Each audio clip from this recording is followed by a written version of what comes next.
going, Raccoon? Ram, what's up, man? Good to see you. I just built a music player application that I can use to, instead of using the browser that I've been using for 11 Labs. So I downloaded all the music and I made a little music player that I could store all the songs that I generated. So just kind of had fun with a little music player app design. And I'm trying to get it in test flight, but I can't quite get it up there yet, so I have to play it from the web browser still.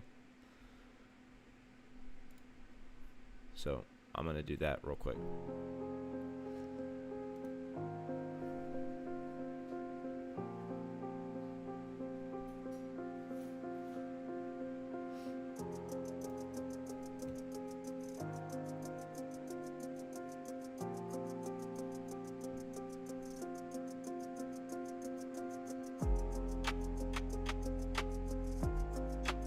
Sure, design systems, okay.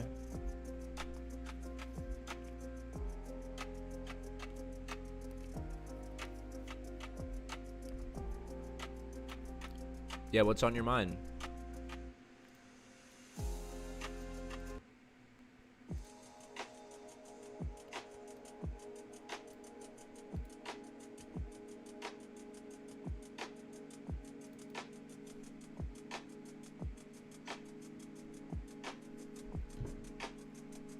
Working on an Android app of mobile writing in Dart and Flutter. Okay, I haven't worked with either Dart nor Flutter. I've been told that Flutter's good. Somebody really was advocating for Flutter. They were suggesting that I should use Flutter for this app. I don't even know what Dart is, but I've heard of it. I was able to connect Gemini API free tier, and the app has an assistant now. That's a good little, like milestone, is being able to get that set up.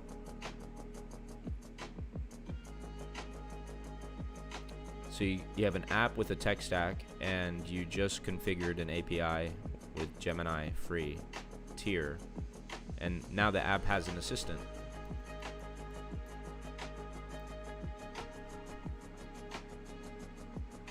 How's my voice coming through on the, and does the music also sound fine?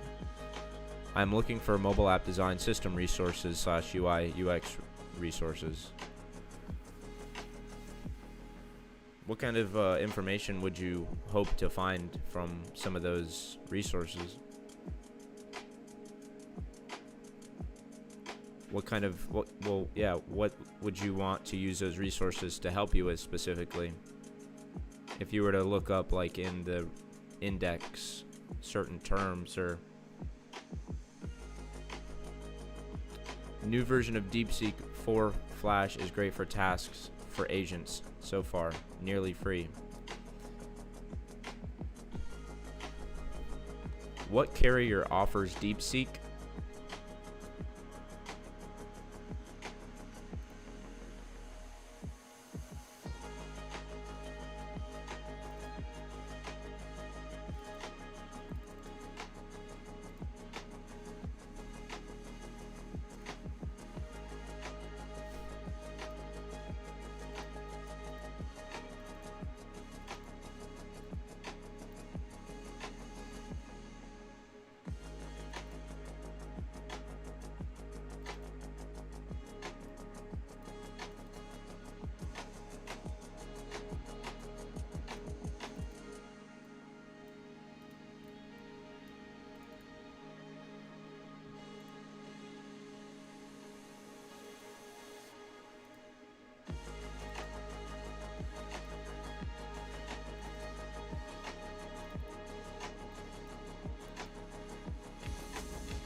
I'm glad to see that you guys are figuring out between each other.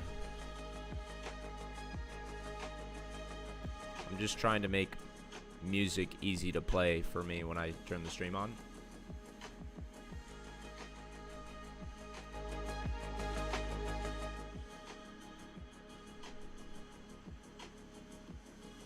RAM responds, what assistant should be working on node system must enact by itself and connect nodes whichever are related, but still struggling to achieve it. Okay, so the assistant that should be working on the node system but enact by itself and connect nodes. I'm not really sure I understand. Noose Open Router any API. Okay. Noose Portal is by GoTo. Cheap sale some credits. They make Hermes agent, by the way. Okay. I almost downloaded Noose. Alright, I'm just going to use the classic Apple Music player.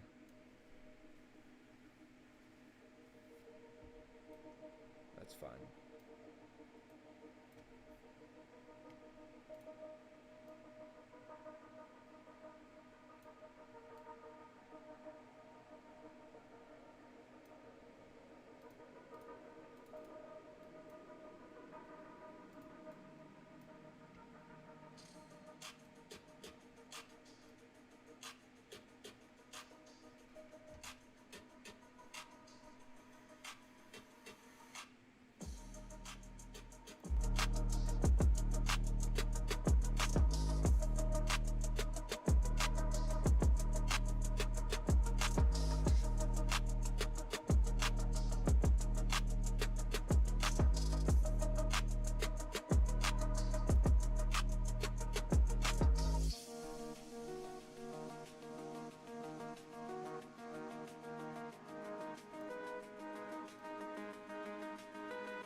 RAM codes.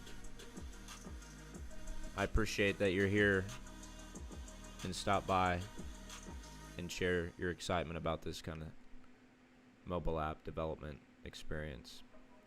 I'm pretty limited on my experience with deploying apps. The furthest I've gotten was iOS test flight. I put apps on test flight, but I've never actually tried to publish them. So that's what this experiment is.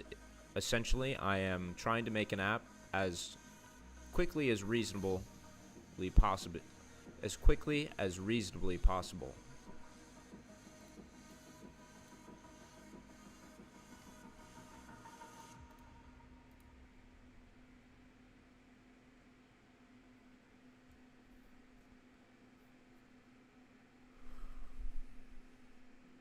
So my approach with how I use Cloud Code is to just not really use it the way I've been using other models like Perplexity or the other services, because I like Perplexity for that reason. I'm able to go on and it can see. I'm really just making a case for things that you can do on Cloud Code. I guess I'm just so used to Perplexity. I like going into my spaces and my projects. I suppose you could do that with the Claude native application as well, but I just use Claude CLI. I don't really interact with the native desktop application a whole lot. Maybe I'd get value out of it, more value. I'm not really sure.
I'm saying review the docs file to understand if we have any outstanding sprint tasks to complete. Familiarize yourself with the other documents such as invariants, markdown.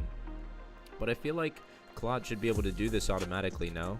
Like, do I have to tell it to look at the docs folders? I'm pretty sure there's a .claude file in here as well that should specify that it should be doing that automatically. But I'm not really confident because of the recent responses that I've been getting.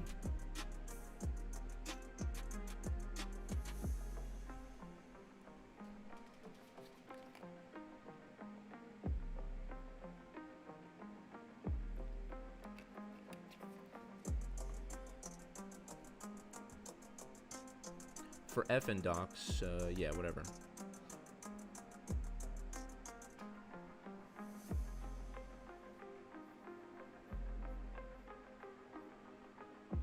Use Cowork. I can talk to Cowork since it can do anything on your system. Yeah, instead of using Perplexity, I think that might be the move here. I don't know if I need to update Claude or what, because, oh, there it is, never mind.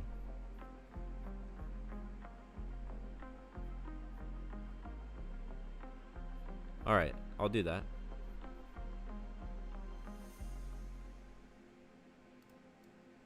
Alright, here's where's Cowork? How do I get there? Yeah, I'm in Cowork now. Okay. Got it. Cowork is basically Diet Hermes. Got it. Diet Hermes. Claude is eating good. Or Hermes is eating good. So what you're saying is Hermes is better than Claude? How's that? Is that better? What's up, XW? Appreciate you letting me know. I've been messing with the music and the voice control levels. I still haven't found like a good preset. Sam, desktop Cowork, not the web one. Download the app. Yeah, I have the app right here. Isn't this is the native macOS. Hermes is what Claude copied.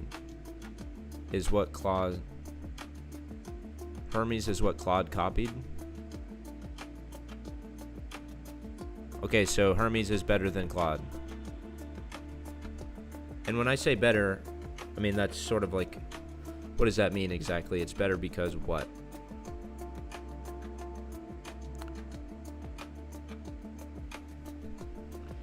So I'm trying to use Claude Cowork now. Do I connect it to PRism? Allow Claude to change files in Prism. I don't know. I always have the CLI make changes. Should I allow? I guess so. I'm gonna stick with Sonnet. And skip all approvals, I guess, right? Literally everything. It's a 5-minute install for Hermes. Just ask it. What did cowork copy?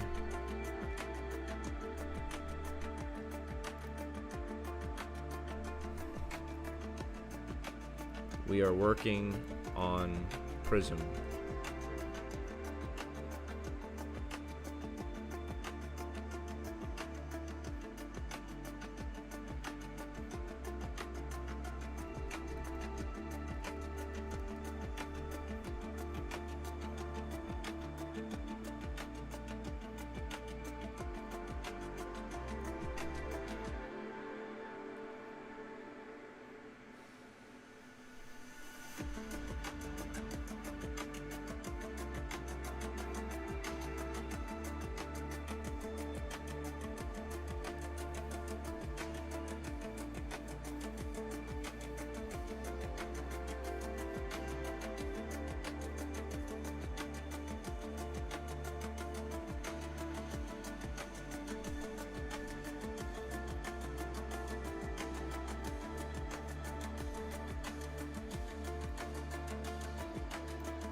Claude knows you.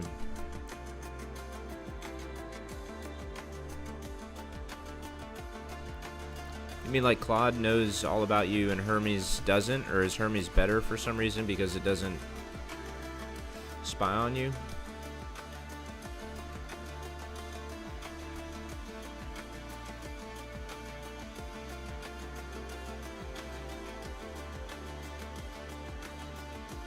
Okay, Hermes agent by new research and Anthropic's Claude serve fundamentally different workflow roles. Hermes is an open source self-improving background agent built for 24/7 automation and persistent memory, while Claude provides superior raw reasoning depth and interactive coding performance for hands-on desk work,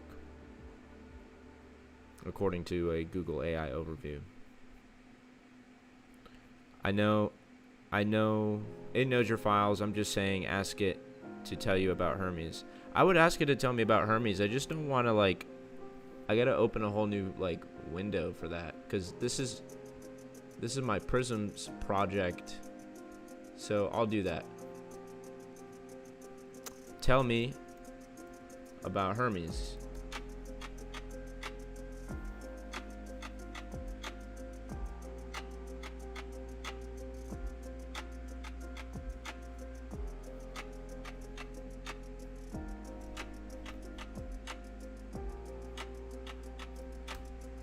Yeah, Claude has your memory.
How can Hermes assist me with my current workflow? Check my history and recent project folders.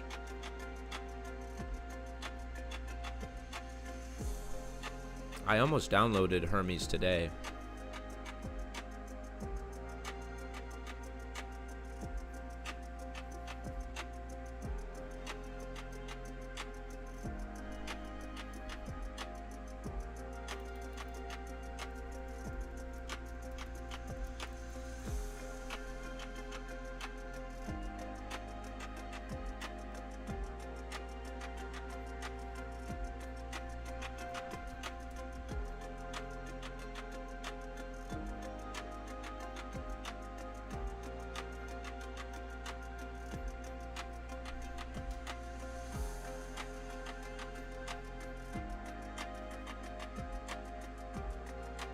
What's up, Moose?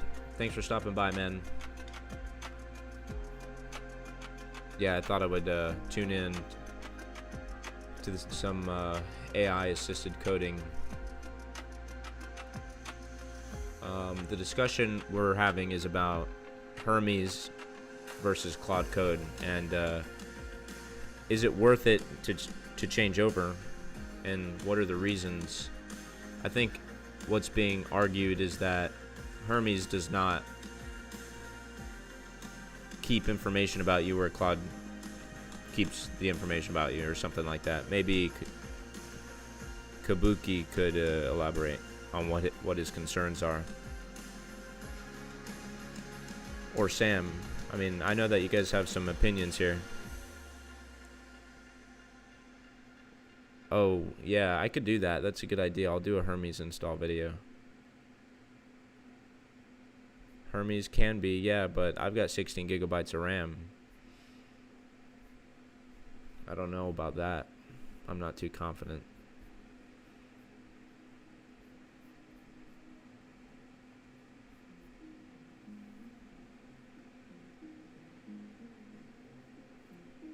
FS Driver says use BridgeMind.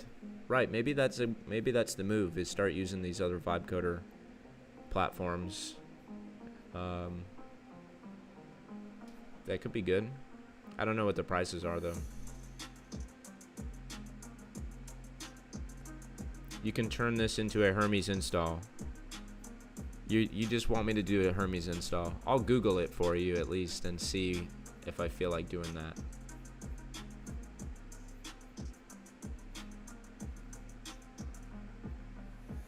Install Hermes.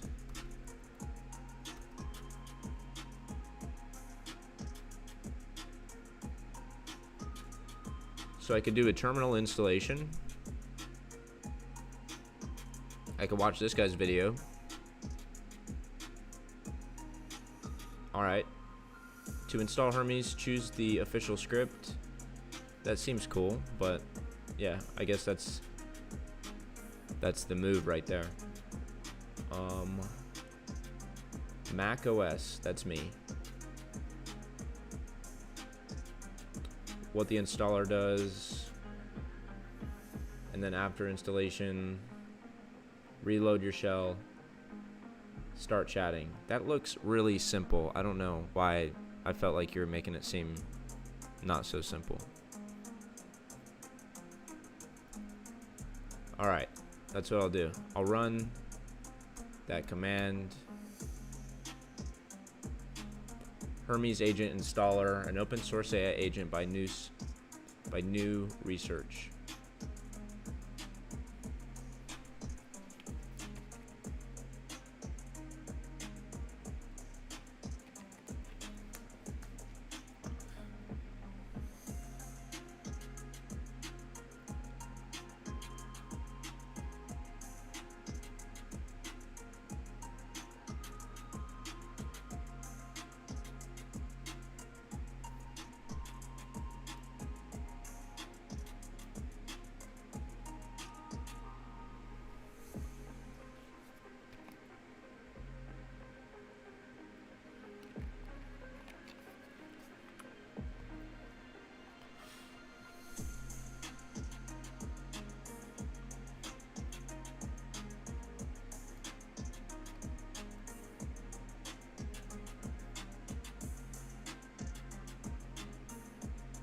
What should I do here? Should I do quick setup, full setup, or blank slate? What is the meta? What is the best recommendation? Doesn't matter. I feel like quick setup is the way to go.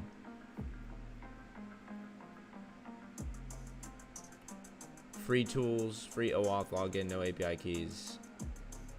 Configure every provider. Blank slate, everything off except for bare minimum. I feel like maybe full setup. Okay, quick. Kabuki says quick. We'll do quick. Why does it look like that? It looks like the whole screen is just highlighted.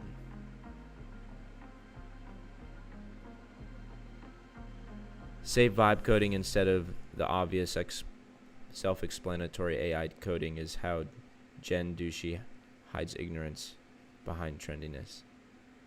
I have 16 providers. Stupid internet people. Quick. Okay. I have 16 providers.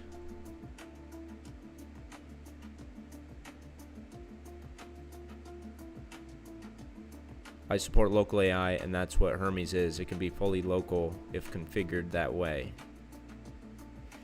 But you probably want some cloud integration, I'm guessing. Okay, yeah, so integrating the Claude with Hermes. Waiting for approval.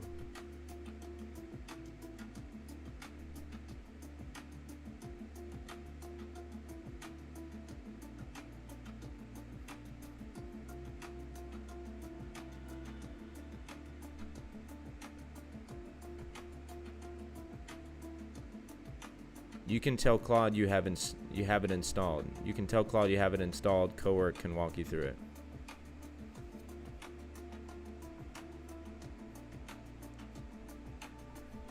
I just installed Claude or Hermes. I just installed Hermes.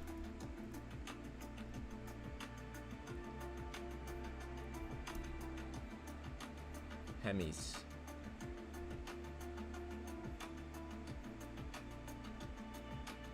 I just installed Hermes by News Research.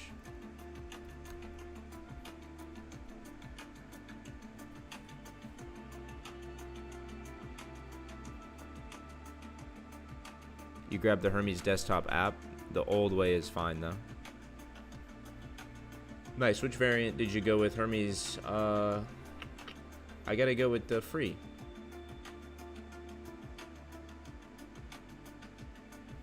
Choose a plan to add usage or connect now and fund usage later. Yeah, that'll be the move.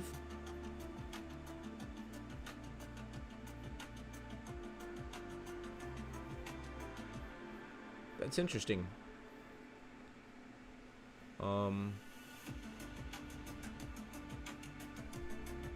Guess we'll connect with Google.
This is pretty cool. I like that you can configure these like this. I don't really know what I want to do yet though.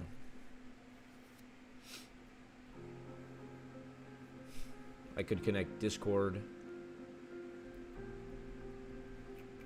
iMessage via Python, so I can text the agent. That sounds pretty cool. Ah, why did I...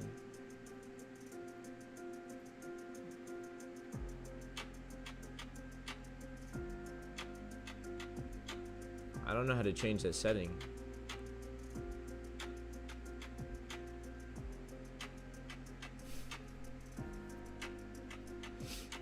I just selected that setting. I don't know if that's bad.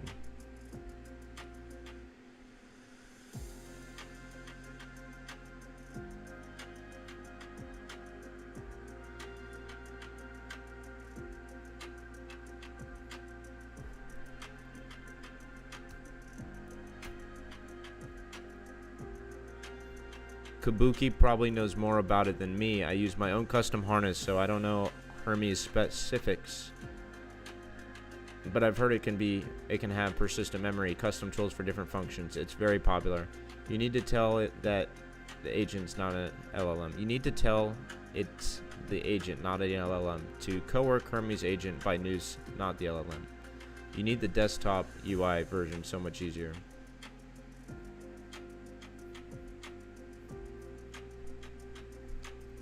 I need the desktop, it's so much easier. Okay. Well, I'm just gonna finish this. So I thought.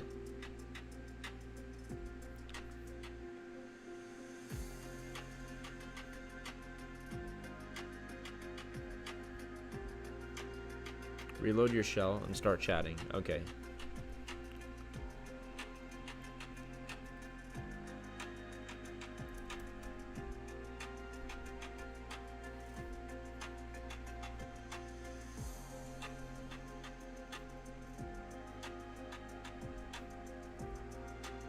There we go, that's all I needed. Now Hermes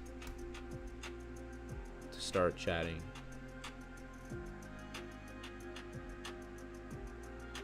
Oh, that's pretty cool. I like this.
You're not using the free tier, are you? Or are you using the paid version?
For me, 5 years. This is the best invention for me and out business. Not a salesman. It's free. Oh, cool. You got it. You can tell it to install the desktop app after setup. Okay. Yeah, that's what I did.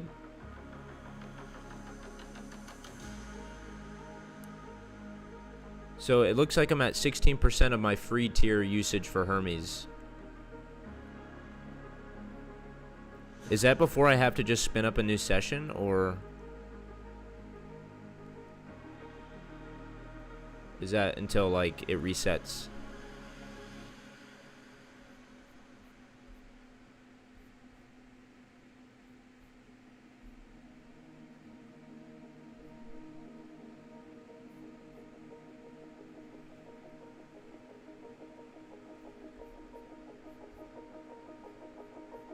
Ah, here we are.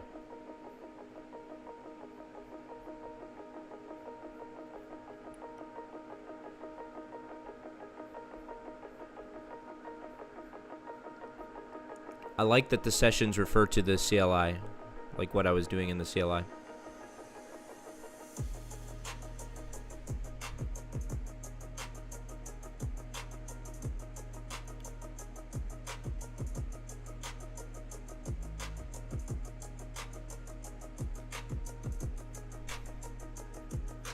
Ask it OAuth. Ask it for OAuth for your Cloud CLI for Cloud Mac sub. Yeah, I think that's Hermes agent. You still have to connect Cloud CLI. Okay. Ask it. Okay. Provide OAuth for Cloud CLI agent.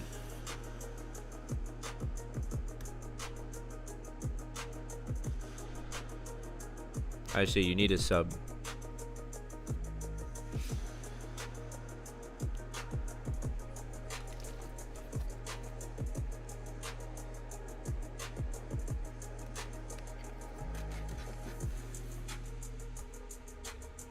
You have a sub. Use it or a ChatGPT even.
Claude Max. That's an exciting thing. I hope you get an opportunity to use it up. Day 2 of having it. Nice.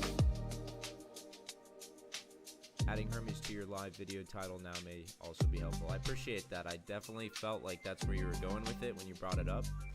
So I decided to give that a go.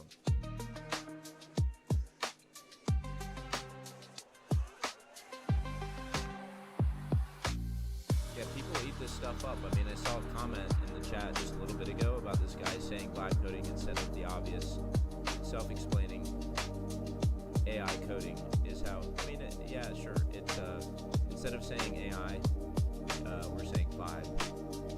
I think he's just not happy with the way that the word has been spread in such an awkward kind of way. It's I think kind of a sensitive word in the community of people who know what it is. You're either a person who is vibe coding, considers yourself to be vibe coding, or you, okay.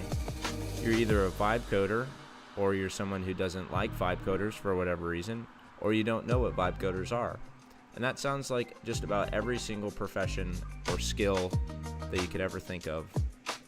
So it's no different, and the only thing that is maybe different is that this is sort of a new evolving, I don't know, discipline or whatever somebody wants to call it.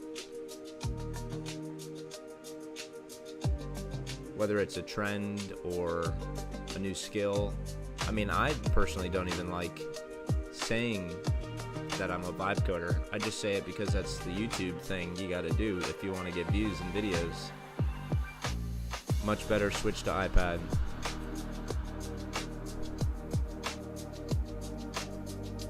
So like at iPad, you can access Claude Max on your iPad,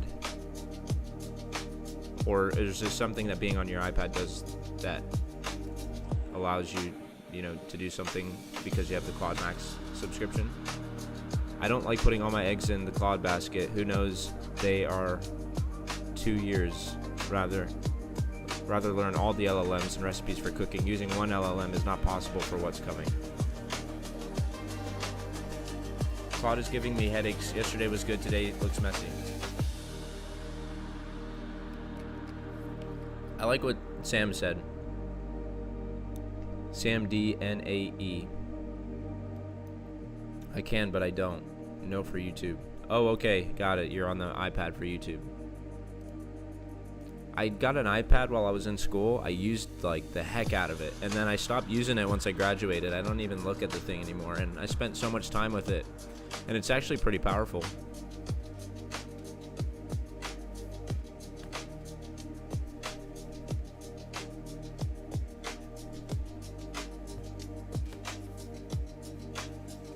It's a good iPad. I even have the pencil for it, and I would take notes. Now I'm thinking like, man, I could have wrote my own notes application while I was in school, and I didn't have to pay like $12 a year for Notability or whatever. Okay, TomTom is saying, I can, but I don't. No for YouTube. Claude is godlike. Claude is saving. Yeah, I mean, Claude is pretty clutch right now. I'm not going to lie. I'm getting a lot done with it. But I understand the concerns that are being brought up as well. As fast as this space is moving, the necessity to understand like the reality of surviving in this kind of space.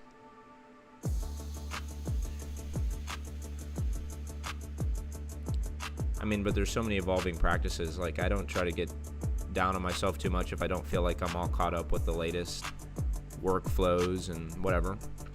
Number one, I don't really have the money for it. Number two, I'm still trying to learn how to just understand each step as best I can, which may be slowing me down too much. I don't know. Right now, TomTom just woke up. Nice. Well, good morning. I use iPad Pro, so my hands hurt, so I luckily stopped using it so much. The pencil, and that's unfortunate. It's pretty clutch design on their part.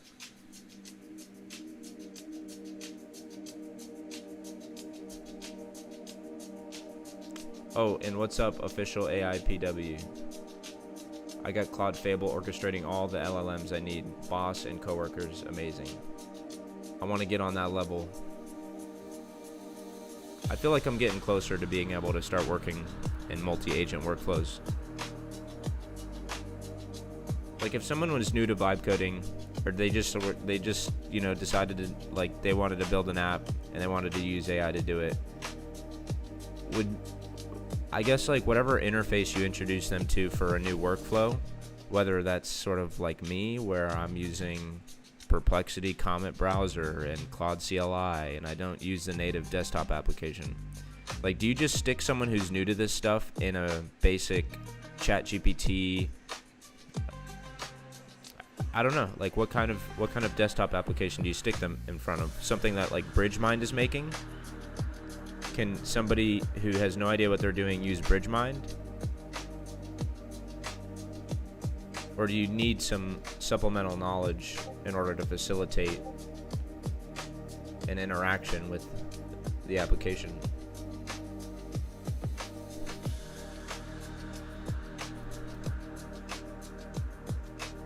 I remember when I used to run GCC commands in the terminal.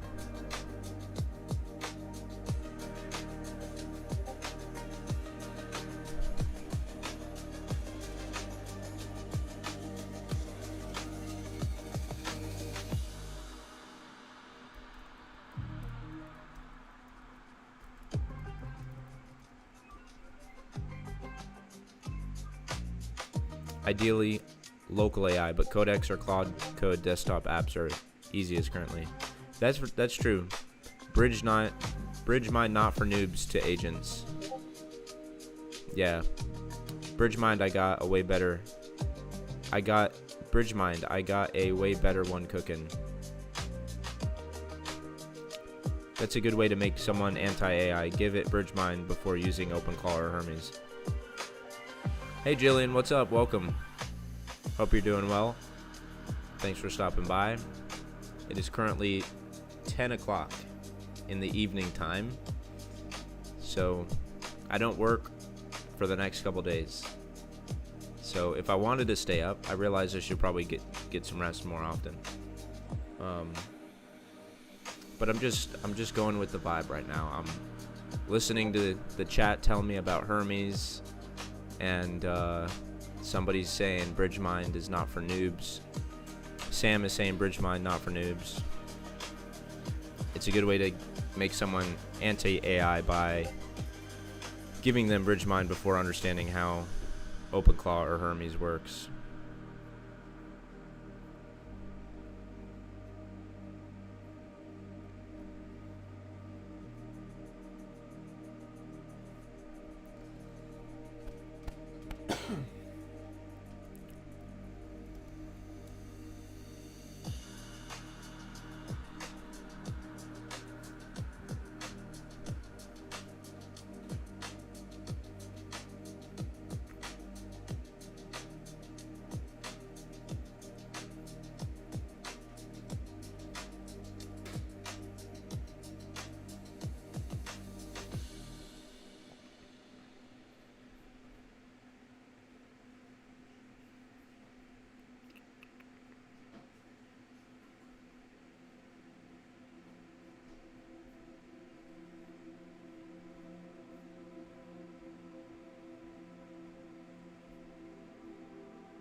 So I'm using, I think Cowork. I think this is Cowork, right? So I'm using this, and I already have a Claude CLI. So why do I want to use Cowork and not this Claude CLI? Or am I using both at the same time?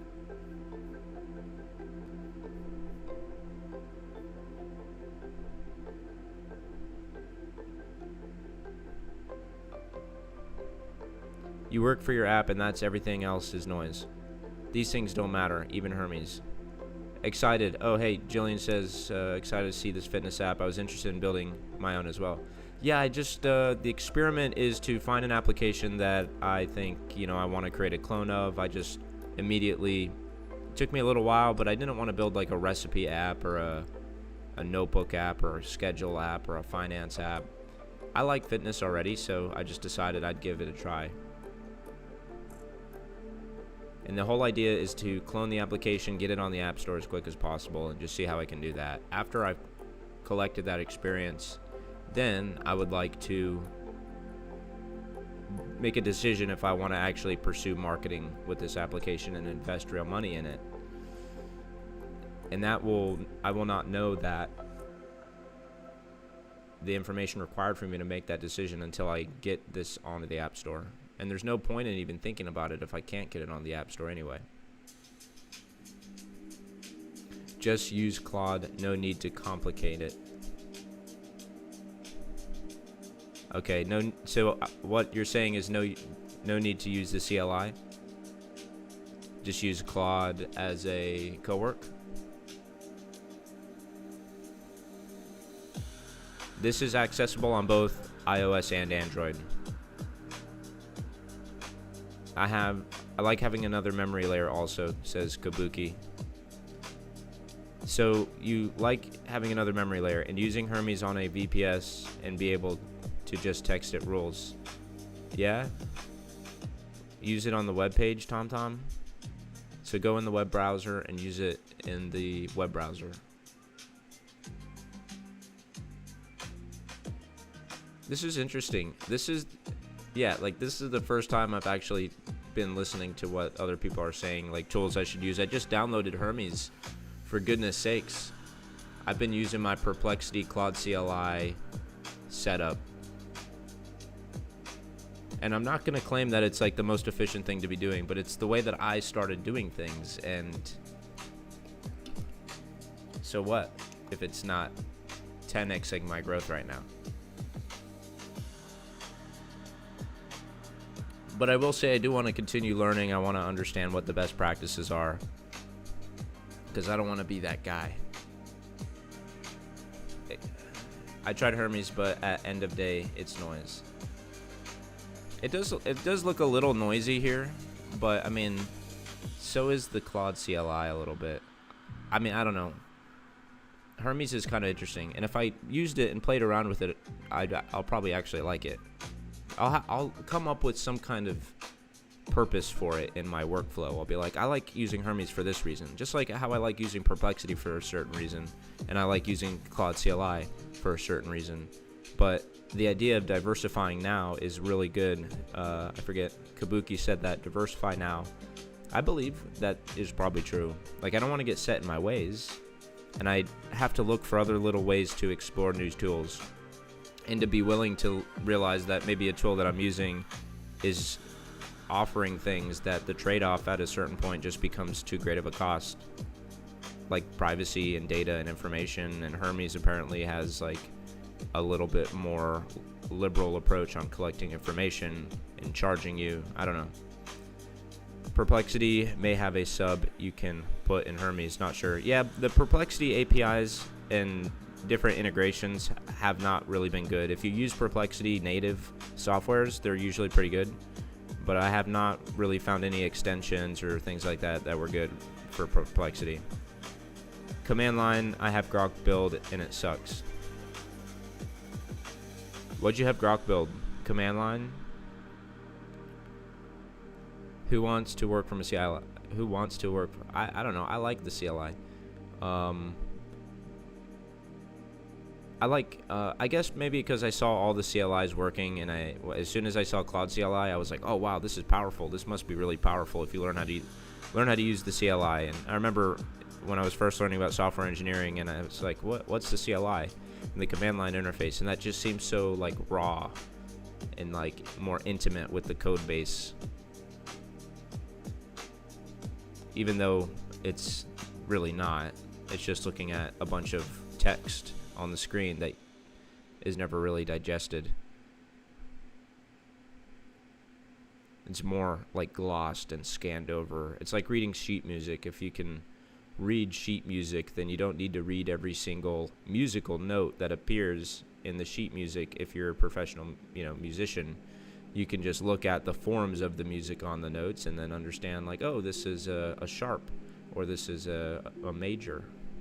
And yeah, vibe coding is like that, where you just look at the body of the text and you're like, okay, this looks good. Or coding in general, maybe. Agree, diversity, use both. The main difference is that Hermes is self-improving to your workflow over time. Yeah, I think I need to give it a go, give it a spin, understand where it provides value for me. China's dropping so many, can't ignore them. Kimi K3 is the best for the price. I'm way behind in the conversation. I'm trying my best. So I have Claude pulled up, right? And I act like I've never used an AI before right now. I feel like I'm just so frozen in not knowing what the first best thing to start with is, because I'm ready to just work on the project. I'm ready to use Claude CLI. I'm ready to use Perplexity like I've been using it. You know what I mean? I'm not really ready to learn all these new tools. But I'll, continue learning about Hermes. I've got it installed now, so I'm going to keep seeing these dumb notifications popping up. So I will be reminded to work on it. And so let's do this. I'm asking Claude Code to review the documents. It's provided me with some report.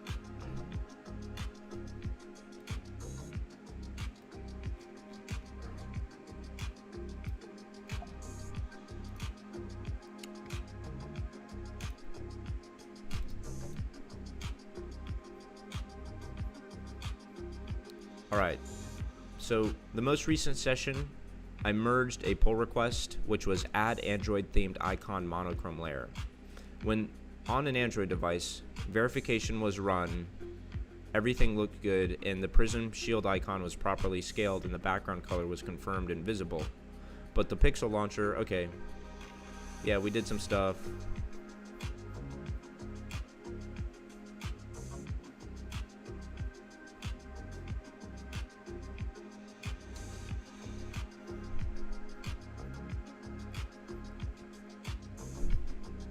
I didn't even want to put my Perplexity on the screen. I'm just so ashamed that I use Perplexity. I had it up here. I told you that I was just going to be using Claude CLI. Or Claude. Just Claude. Yeah. Take that. Create a new window here. Put my prompt in there.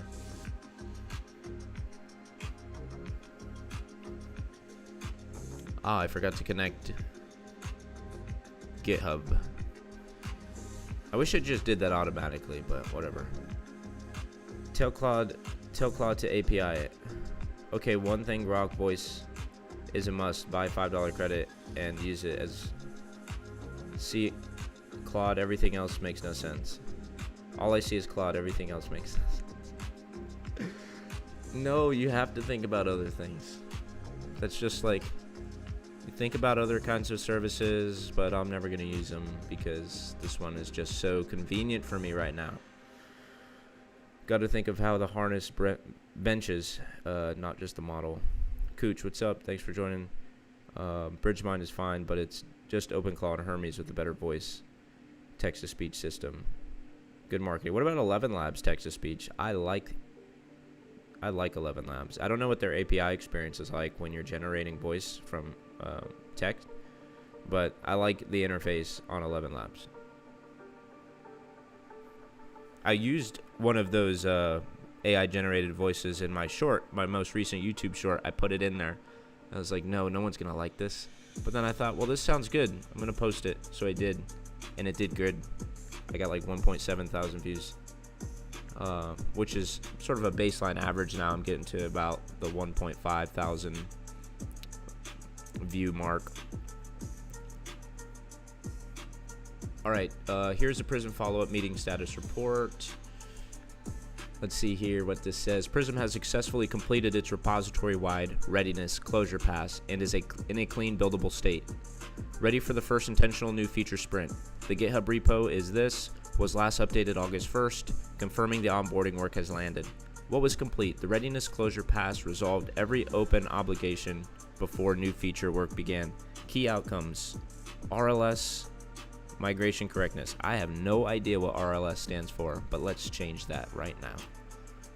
RLS, row level security. Correctness in database migration means writing in idempotent policy scripts, explicitly enabling on every new table. You need to make money, not give money to others doing the same thing. Those people are called vultures. I don't know, I'm from a business background. OpenClaw is dead. There is no time. I am racing to use all my Claude credits before Wednesday reset. I was trying to conserve tokens. Now I see.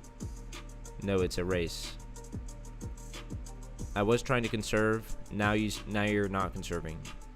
There's no time to conserve. OpenClaw is dead. I don't know. I'm from a business background.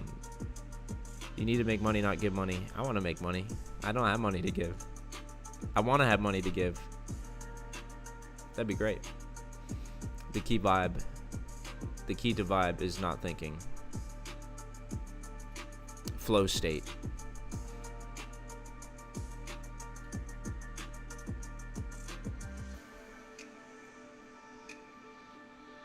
All right. Very good, very good. Recommended sprint. Get branch. How many branches do we have? All right. We have a branch. Next sprint should be planning only. Produce the sprint document and data model spec.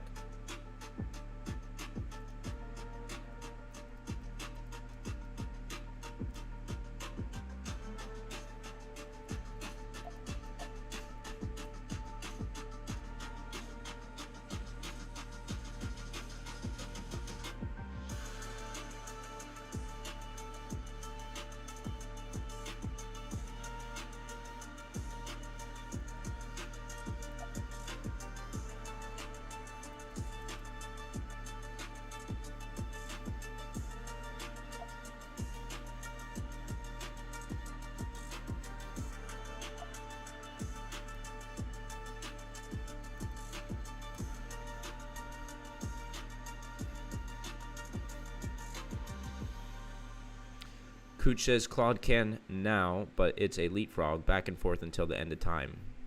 Claude is $1 trillion AI. The question is, what did you build when AI was publicly available for people? Or now it's become Big Brother. What did you do? How did you separate yourself from those who decided against the code of the vibe? The vibing of the code. It happened in 2025. Agents everywhere. Models deployed like rates you'd never believe. But now they're gone. And they're only in the hands of the most powerful. The people who took advantage during that short window of time gained access to all of humanity. Why would you be thinking or judging Claude? Shut up. Oh shit, alright. Let Claude work. Yeah, we could go into we could dive into a research discussion right now in the AI coding benchmarks and leaderboards website. That's the best place I go to when I feel like I want to diffuse a discussion, because it has not happened too many times, but like whether or not somebody's using a good model versus another good model, or a model that's good at certain things versus another model that's good at everything. It's like, I'm here to learn how that stuff works. Because I don't, but I think I appreciate the arguments. I appreciate the debates, because they get me thinking about like, okay, well, what is the appropriate updated consideration for these tools, because they're changing. I mean, like tomorrow, Opus 5, something could happen to Opus 5 and it could be gone, and the government or whatever doesn't want us to use it, and we have to use Sonnet. Can you imagine? Imagine if, or Fable. I mean, I don't even keep up with the news on this stuff. I hear about it, like some of you guys will say something and then I'll be like, oh shit, okay.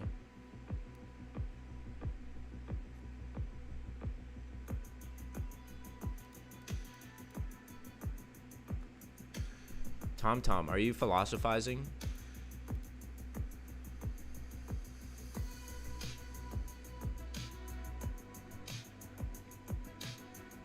The brain is an accident of nature. It's millions of years old. How old is the human brain? How old is the human brain? Well, 300,000. I honestly thought it was more than a million. I was gonna be like, no, maybe billions, man. The Earth has been around for millions. No, I am based in reality. It's morning. Claude is way over anyone. I'm using Claude.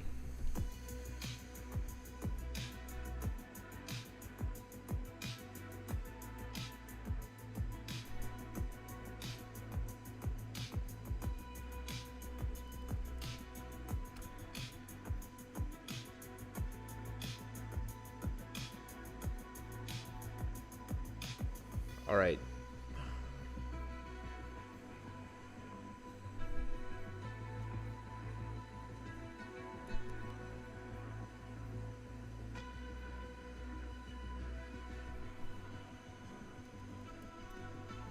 I agree.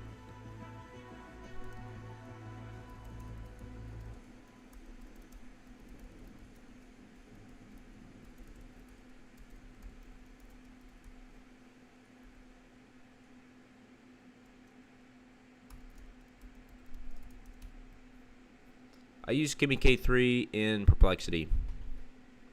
I can use other models like GPT-5, Terra, GPT 5.6 Sol is available, but you have to have the upgraded max plan.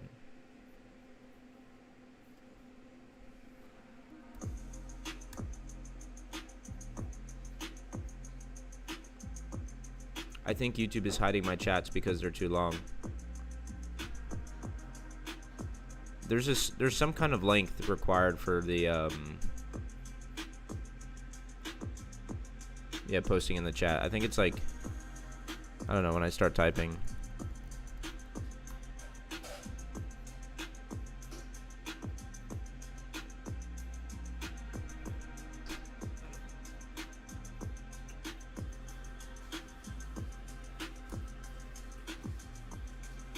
Quen 3.8 Max is officially out and open. Wait, amazing times.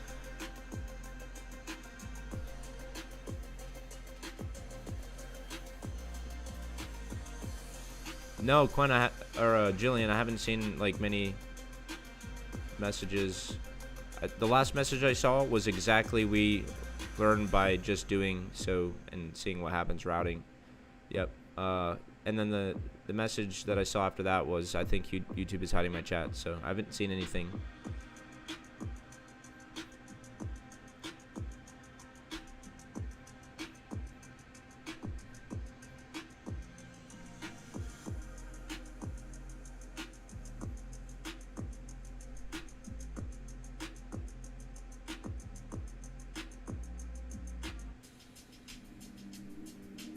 Yep, this is huge. Quen 3.8 is going to be open weight.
Think about what if you can build, makes money, why wouldn't Claude just make it? Did you check out Warp? Yo, what's up? What's up, David? Appreciate you stopping by. Did I check out Warp? I haven't checked out Warp. Let me do it right now. Tell me what it is. Is that link I think I got from you. Yeah, agentic development environment. So this is Warp from the terminal to the cloud with any agent. Let's go ahead and install it.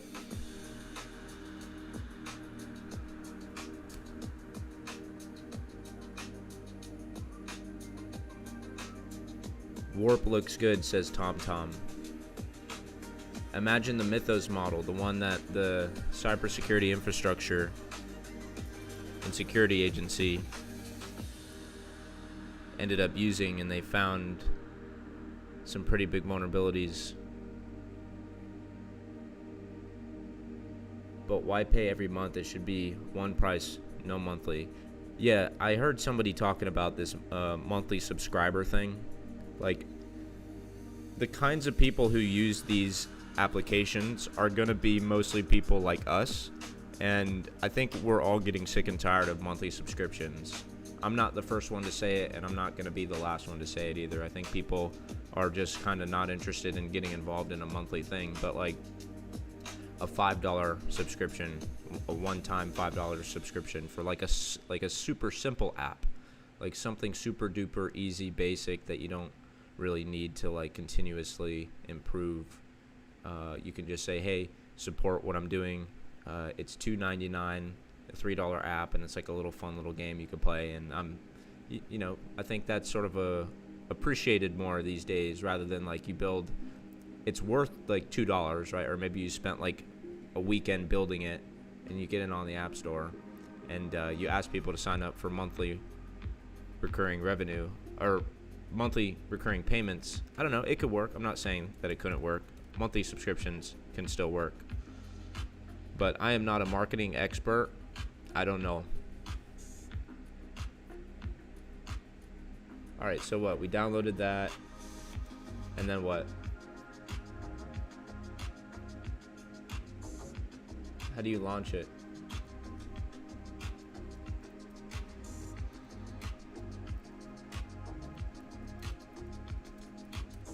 Paying every month for a program is stupid. SaaS is a scam. Yeah, but not all SaaSes are monthly paying, monthly recurring. Or are they? I didn't really think about what I said before I said it. Software as a service, yeah, because you're paying for the service per month, I guess, whatever. Yeah. It's like the multi-level marketing thing, pyramid scheme. The monthly subscription model days are numbered. Paying $50, you get a program normally. SaaS scammed. Yeah, they abused it. We've abused monthly recurring revenue models. These giant companies.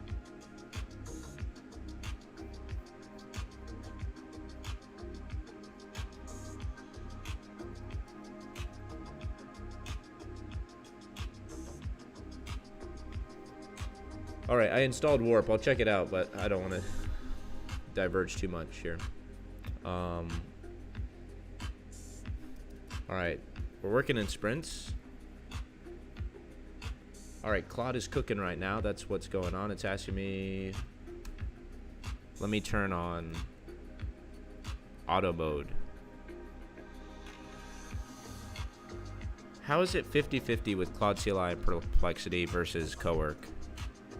Did you get the ontology of your domain before starting, says Bone Circuit? Are you the one who brought that up last time? Did you bring up the ontology of the domain? No, I didn't. Unfortunately, I just kind of remember that was like a lesson for the day, and then I did review that footage recently, actually, the ontology, and I looked at the prompts that I gave Perplexity when I asked it about ontology. So I kind of have that accessible. I forgot to apply it here.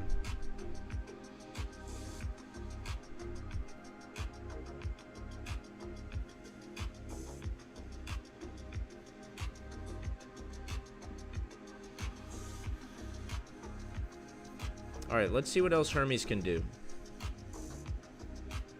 If I can find it. I'll just go here. Hermes. Wait, I can do Hermes desktop. I have Hermes desktop open.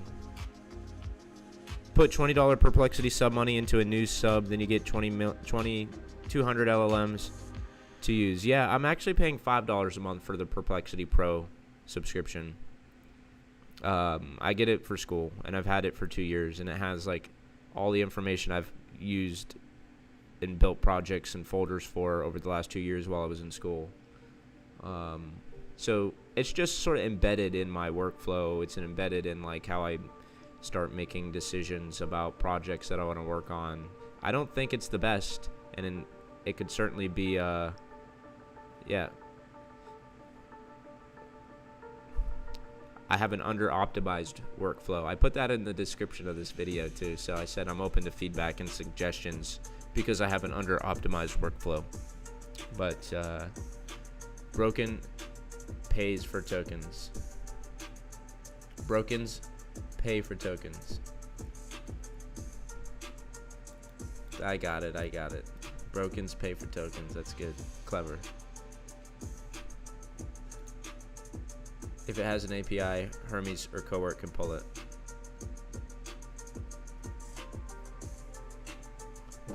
Okay, I'll explore that. Let me get Hermes back up.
You're saying Claude has been leaking chats. Does Claude leak everything? Like, is CLI considered a chat?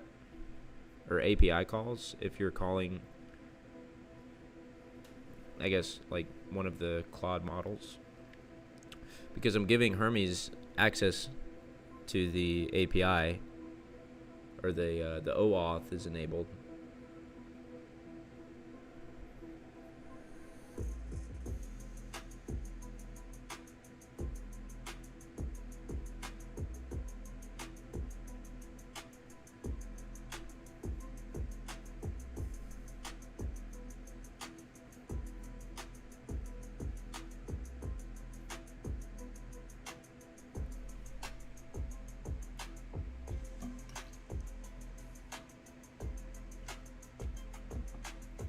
About 7 days ago, some people said that Claude data was found online in public. About 7 days ago, some people said Claude data and was found online in public. Interesting. I wonder if you could like reverse engineer prompts from other people. Does that make sense? Like, why would you need a command line? Claude already has that. I don't know. I just like using the command line. If you're asking me about like why I have it up right now. It appears to be good saving it when you perform OS int on goobers. Yeah, see, that's like a level of like tech stack that I haven't ever really gotten acquainted with. Or, yeah. I don't have like a strong opinion on those. I'm familiar with them.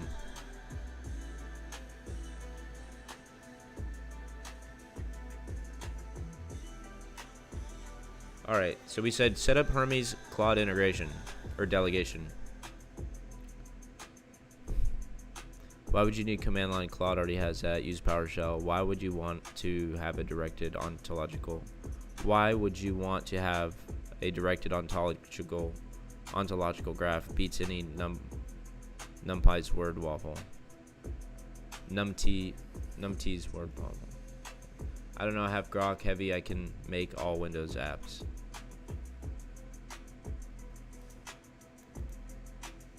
I find it very interesting to try to like understand what you guys are saying sometimes, like, because I know like when you type something in the chat, it doesn't always reflect exactly like your thought process. It's like sort of like I have to make some assumptions here about what you guys are talking about. But I appreciate it when you guys explain it to each other, because then I could read between you guys and kind of understand a little better.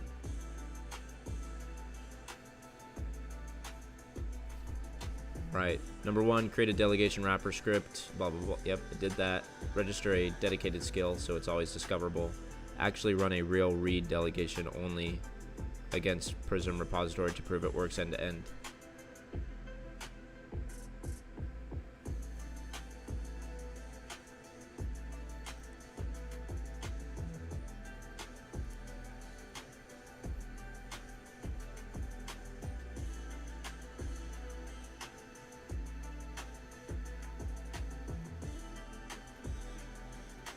Quick delegate from a Hermes run. Hermes Claude refactor off the auth module path model.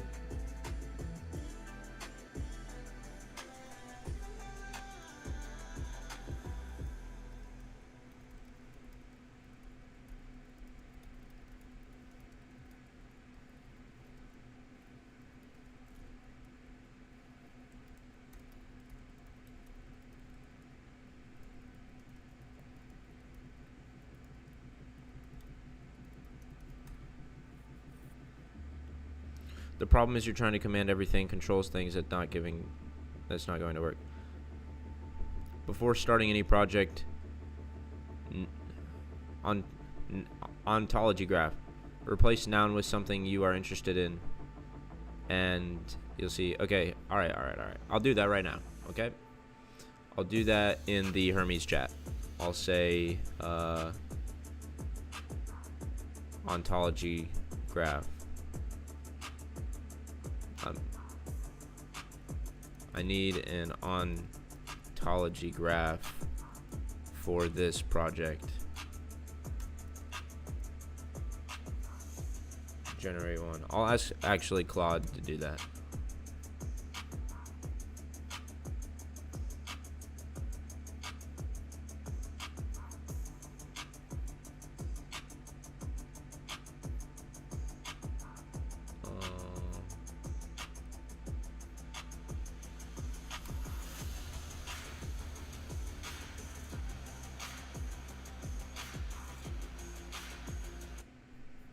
Did not like that song.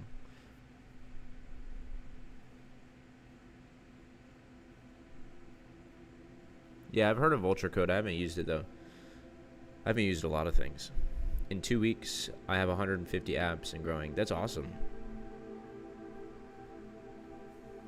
No full, exactly as I typed it. No extra words. Okay, I got it. All right. I hear you loud and clear now.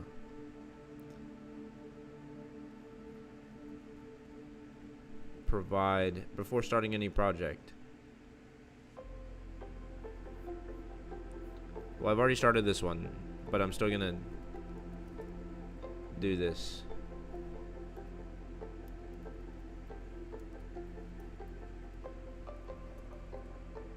Replace blank with something you are interested in. Okay. Provide an ontology graph for the project PRism.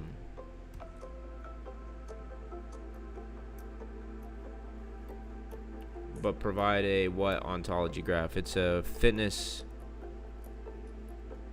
tracking application.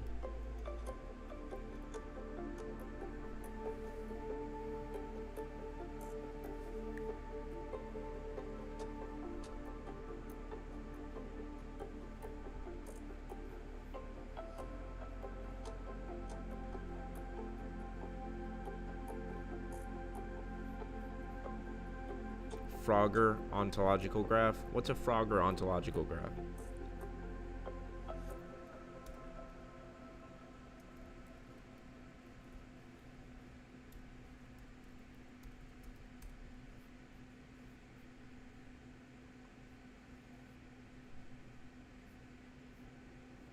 Yeah, that's a game. Fitness tracker ontology graph. Those exact words, no other waffle. Okay. Waffle, yeah. Provide a fitness tracker. Ontology graph.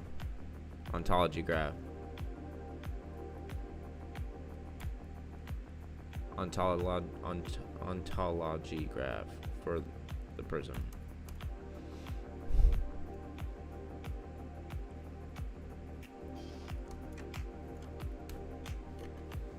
I also heard Hermes can run long horizon tasks with multiple turn delegation.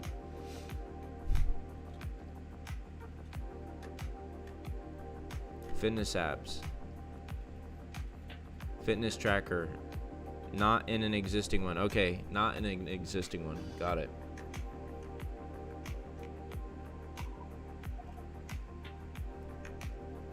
I'll go to new chat and boom, there we go.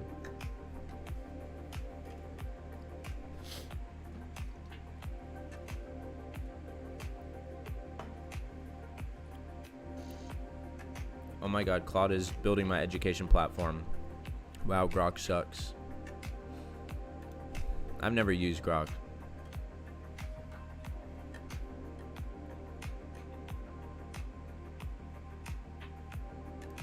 I just realized. I'm going to put my Discord link in the chat.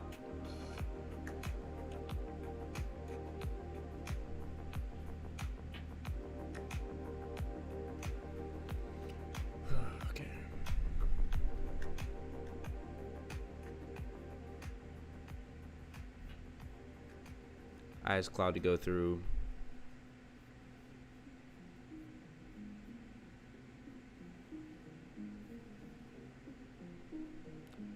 fitness tracker ontology graph, those other words. Okay.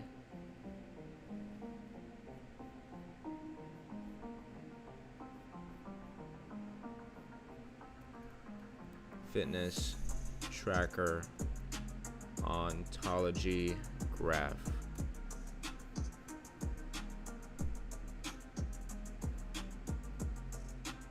What's going on, Upper Canada?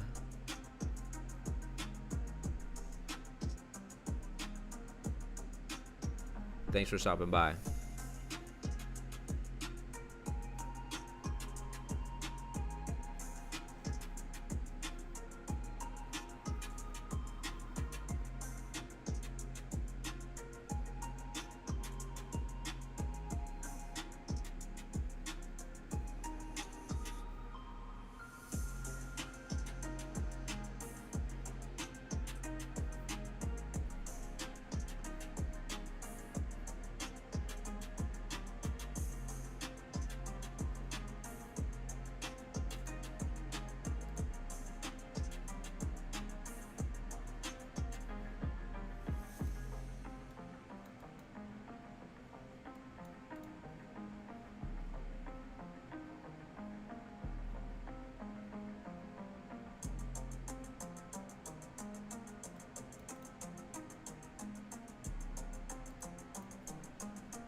Yeah, it's sort of a mixed answer to that question, because I have development experience, but mainly from like a academic background.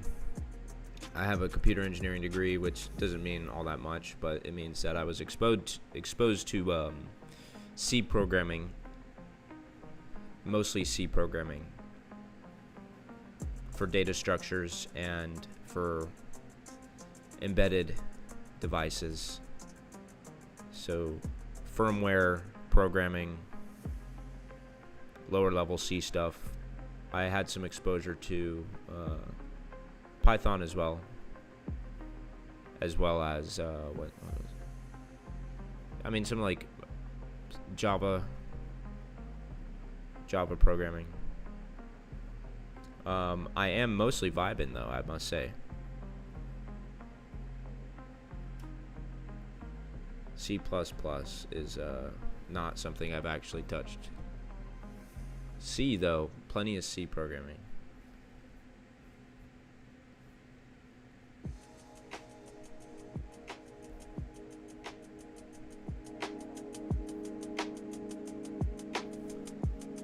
So one of these agents made this branch called workout logging version 1, and I don't ever recall talking about building that branch. So I've been testing some of these new tools, trying to integrate them into what I'm doing, and it's taken up a lot of time. I haven't done like really any development, which is okay. Got to learn about these tools some way. One of my favorite people is the guy who created Unix. I'm happy he made it.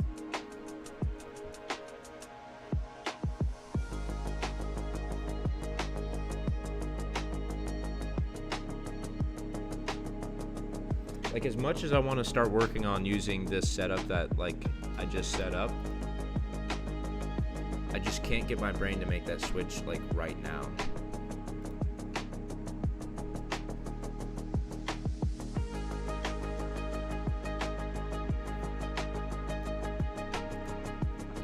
Alright, so I have a prompt. It's going to come from Perplexity because that's just what I'm so used to using. I'm gonna start working on other setups, but for now I'm using what works because I want to get shit done. And if I spend time on this stream not streaming me building this application, then I gotta change the title and the description a little bit. I don't have to, but I feel like I need to. Continue working on the existing local branch, plan, workout logging version 1, which I have no idea where that came from. But here we are, working on this branch. Maybe it's a good one. And if the repository's document conventions make it appropriate, owner decisions, record the decisions precisely. What does success look like?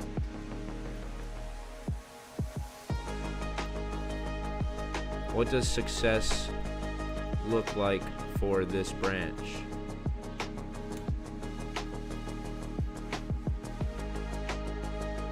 Perplexity was my favorite for a while. Yeah, it was mine too. Branches are okay, just dedicated work is normal. Okay. I love one of my favorite people is a guy, yeah, we have Ken Thompson, Dennis Ritchie. Branches are okay, just dedicated work. Okay.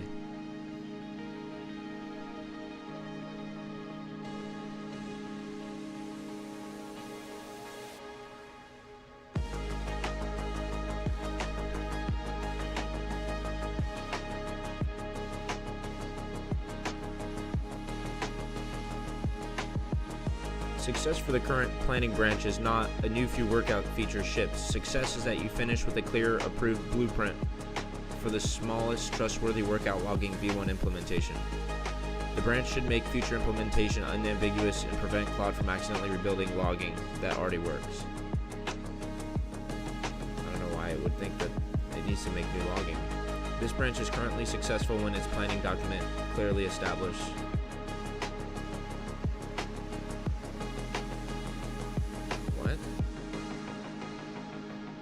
Planning, workout logging. Open Prism. Choose a routine template or start empty. Change today's exercises and sets without changing the original template. Log weight, reps, RPE, and set completion. Accidentally close or kill the app. Reopen Prism and safely resume the exact working steps. Finish the workout without losing if a save fails. See truthful completed workout summary. In short, this branch succeeds when it turns we should improve workout logging to an improved testable narrowly scoped build. So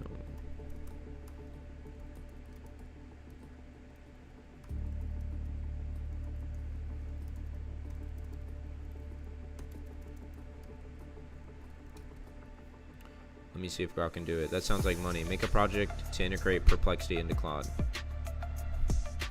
That sounds like money. Let me see if Grok can do it. That's sick. Yeah, let me know if that works. Not on the current planning branch. That branch is documentation only. Okay.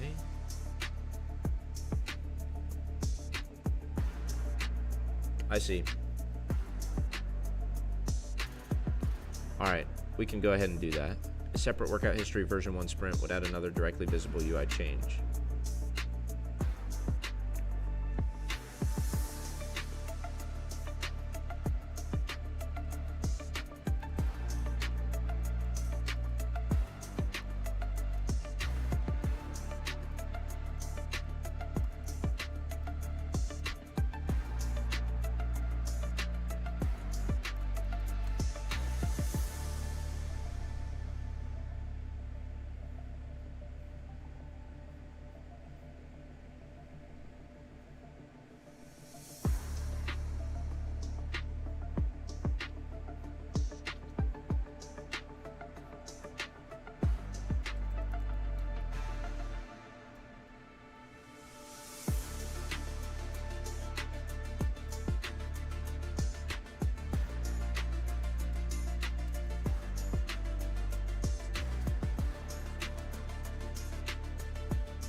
Wait, is that Sonnet 5 or Opus?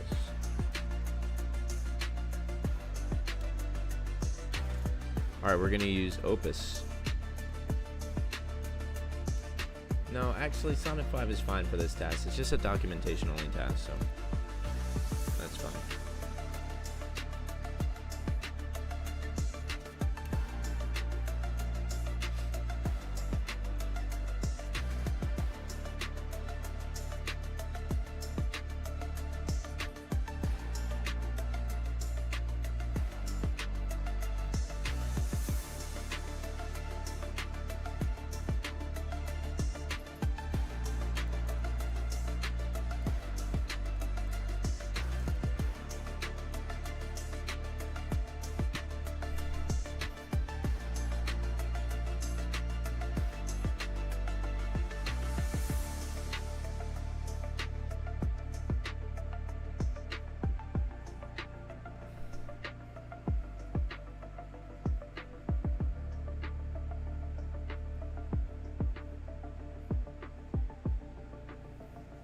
That is good news. I gotta step away for a minute. I'll be right back.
That's great news. I'm happy to hear that. If you could make like a Perplexity Claude little studio where I use Perplexity to interact with my Claude CLI.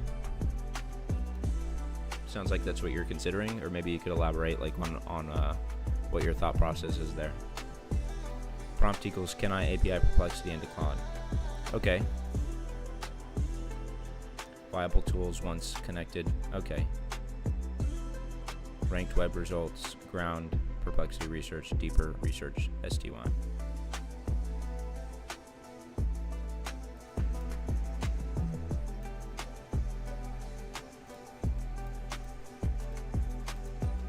Do you want to see? I actually was building one. I started it and then I haven't worked on it. I could show you what I have. Let me pull it up real quick. Xcode. It's here in my Xcode projects. It's literally called Perplexity Claude Studio. So I'm going to open it up right now and I will show you what it looks like when I launch the simulator. What the fuck? It failed. Fix that shit.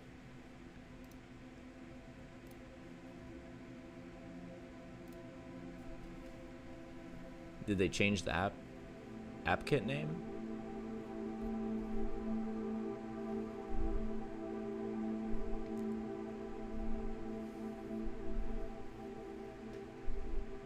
Your name should be Dr. Perplexity. Make sure it is Claude CLI, not API, so it's under your plan. That's a good point. Yeah. I'm vibe coding an entire corporation. Hello, thinking about doing lives myself. You should. Just give it a go. See how it turns out. Download OBS. You have to give it the API key. No, it wasn't an API thing. Uniform type identifiers. I had to change an import library from AppKit to uniform type identifiers.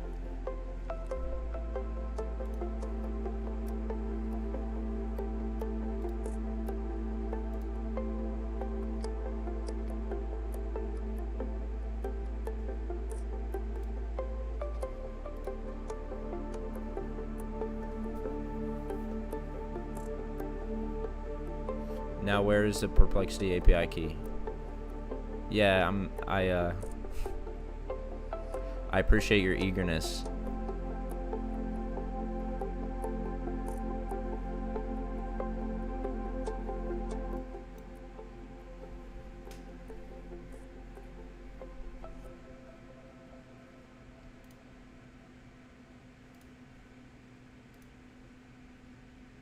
Cannot find process and scope. Let's see you complete this. I'm watching. Yeah, I know. It was working last time I was editing it.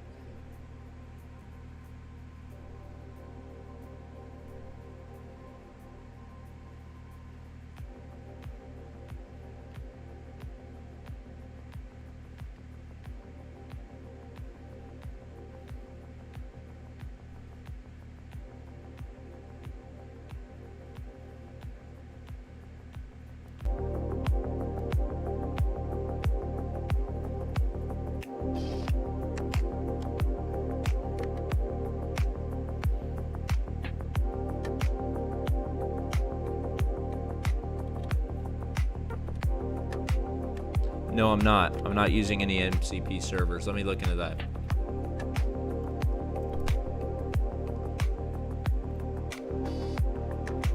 Building an app. Yeah, we'll do that one. Consider MCP services to build this app. PRism. Connected to GitHub. We'll turn on Kimi K.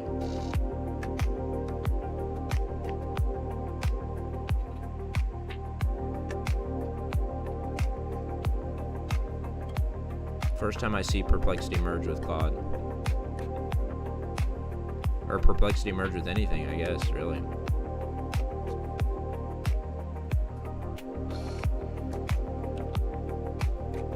Yeah, Discord. Hold on, give me a second.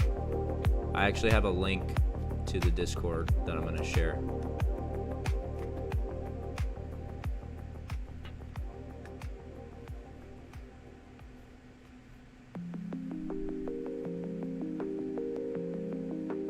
I'm not sure I like this build though. Let's see here. Should be running. Oh, it has to install the iPad. Okay. We'll just do any available.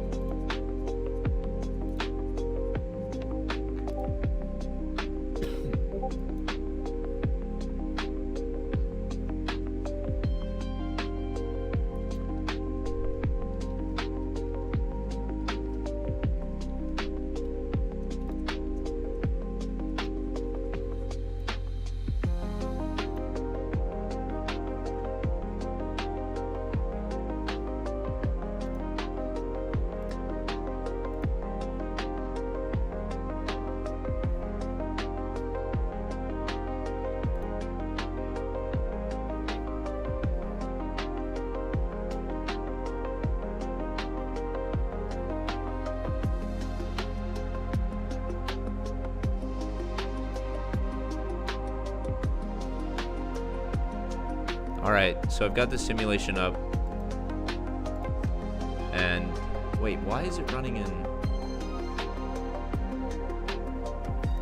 It's not a... I can't believe I didn't realize this. This is a Mac. This has to be running on my Mac. Lowest token prices, etc. Bringing everything together as one AI. That's excellent.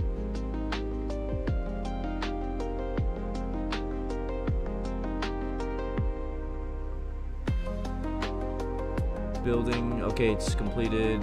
So now I can show you finally. Hopefully. Yeah, alright, here we go. This is the Perplexity Cloud Studio. It's was built in like 20 minutes, so it's not developed that robustly. I don't even like it, to be honest.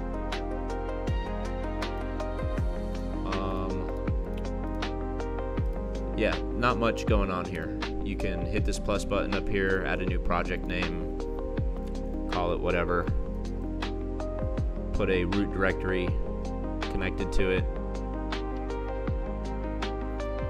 and then project kind, Xcode, web app, embedded.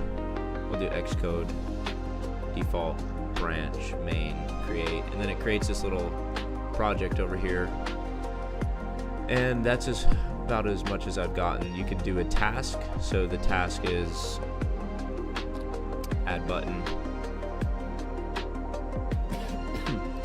Yeah, some of the stuff I don't really know about. I didn't spend too much time working on it.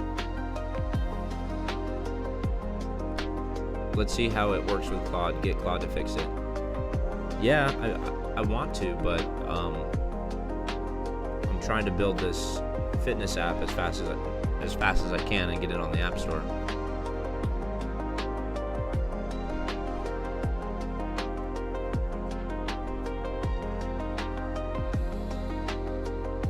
And if I guess I could do that like while the other Claude agent is working on PRism. So Perplexity will work with Claude and build better, smarter. Yeah, I mean, ideally, it would just align with the workflow that I already currently have. So it's basically taking like multiple windows that I have to launch independently and giving me like a one environment that I can work in that utilizes like the Perplexity search, like basically like access to Perplexity interface in a smaller window. Yeah, they're all working. See, I'm not at that level yet. And back to David's question, he asked about the MCP servers. I said I wasn't using them, but I searched for how I could use them. Yeah, right here. Based on the existing PRism project,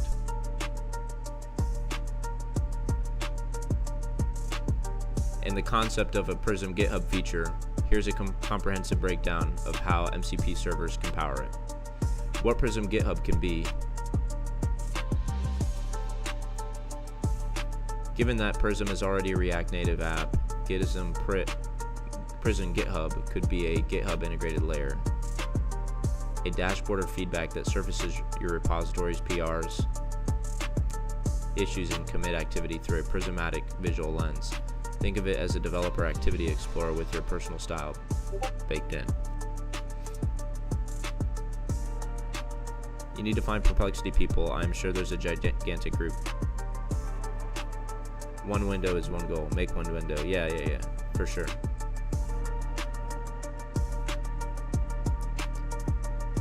Right, there's people who make Perplexity content.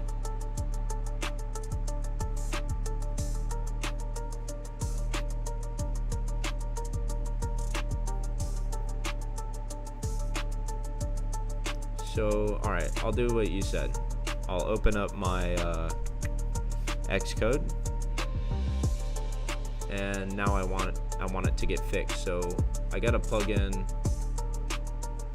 I go to my intelligence here and get the Claude agent.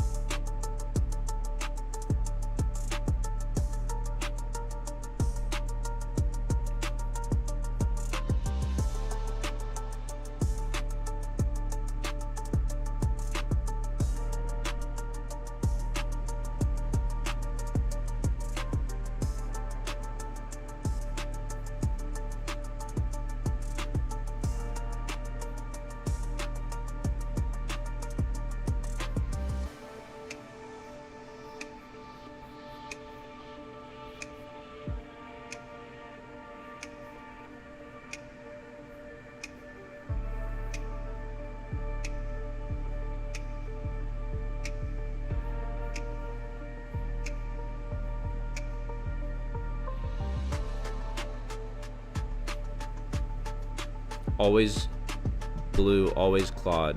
Are you a fan of the Silicon Valley show years ago? I never ended up watching it. I saw some shorts from it, and it looked pretty funny. It looks pretty good.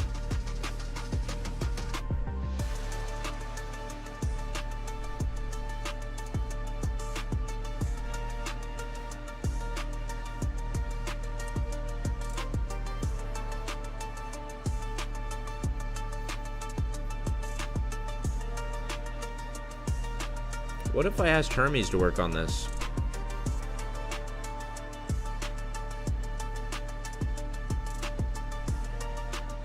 $20,000 to $30,000 users typically online.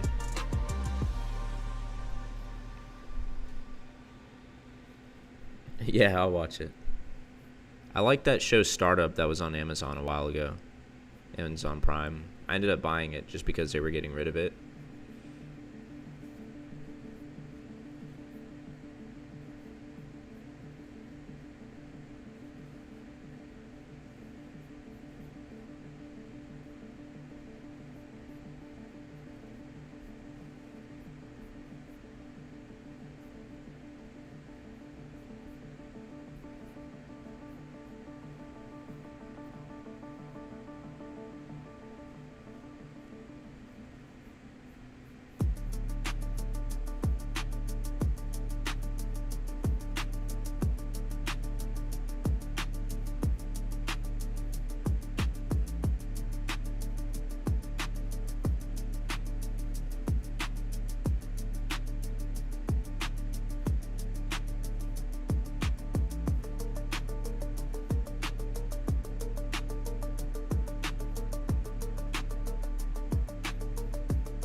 You like Hermes for a day? Yeah.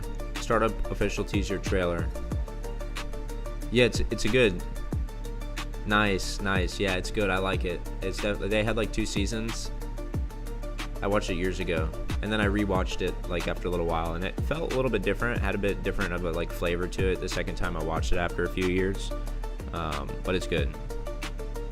It's a very memorable experience for me. It was at a time where I was very passionate about wanting to do something that felt like being part of a startup.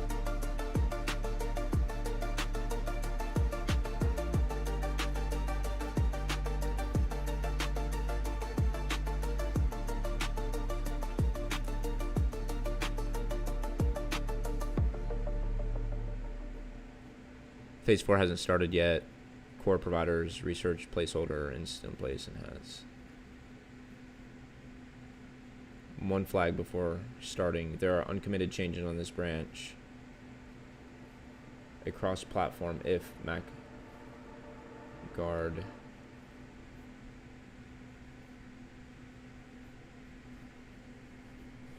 These look like leftover in progress work from before the session rather than I've done. Worth considering.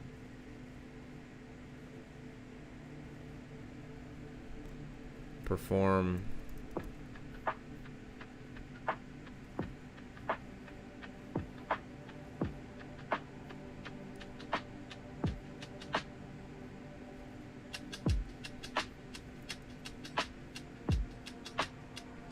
Okay, for now, let's go back to Claude integrating Perplexity for decision making. Okay, I am in Discord for Perplexity.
All right, so I have 2 agents running. One agent is running on the PRism app, the fitness app, and now the other agent that I have is over here running on the Perplexity Claude. Hey, Jillian, thanks. Thanks for stopping by. That's awesome. I appreciate all of it, all the support, all the love. Hope you have a good time at the gym. Thank you.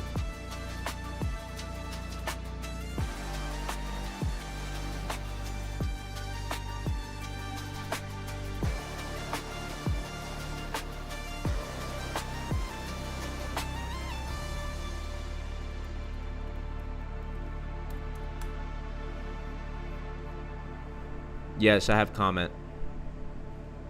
Yeah, I use Comet.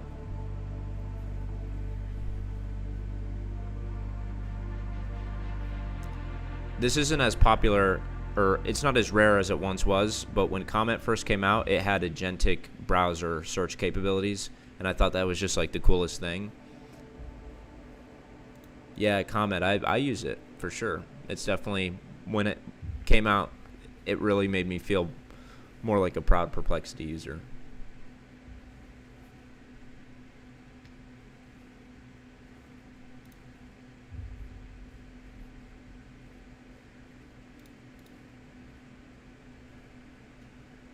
Let's see how my usage limits are doing. Usage limits. We'll go to, oh, what the hell? Look at that. All right, settings, usage, 52% for the session. That's actually not that bad. Cool.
I'm glad you like it. I like it too.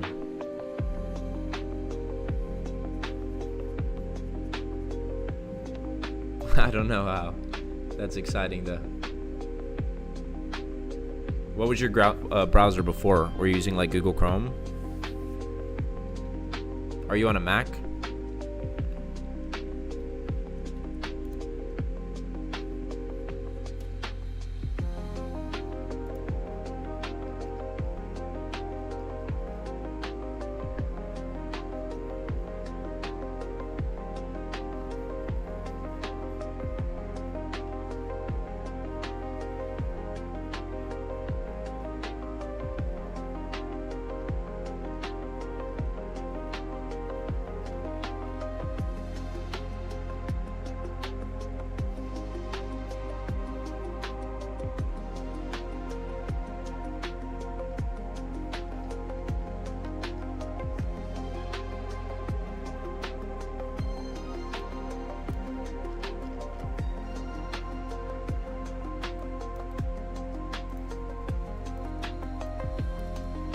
Yeah, both Mac and Wins and more. Oh, nice.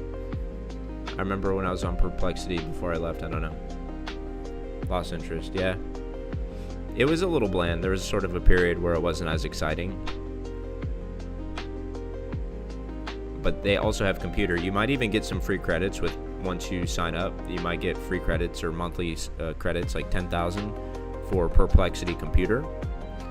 And I found Perplexity Computer just about satisfying every time. The only thing that I'm not able to like is explore deeper into what I enjoy about computer to where I find anything that I don't like about it. I haven't ever had that chance, but you get like 10,000 credits.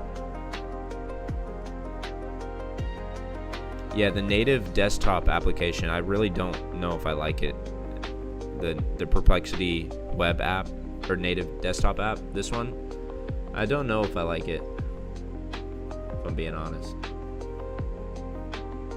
I gotta sign back into it. I don't know.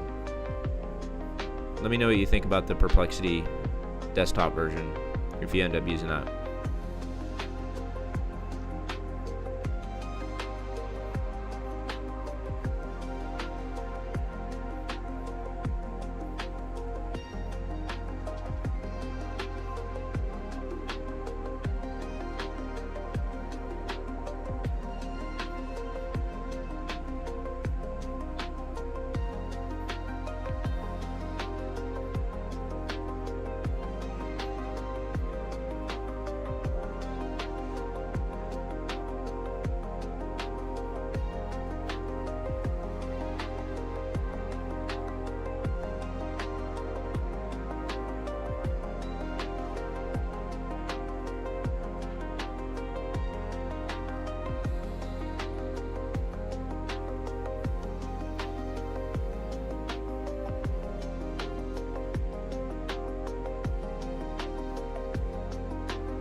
King Social Media, thanks for stopping by, man.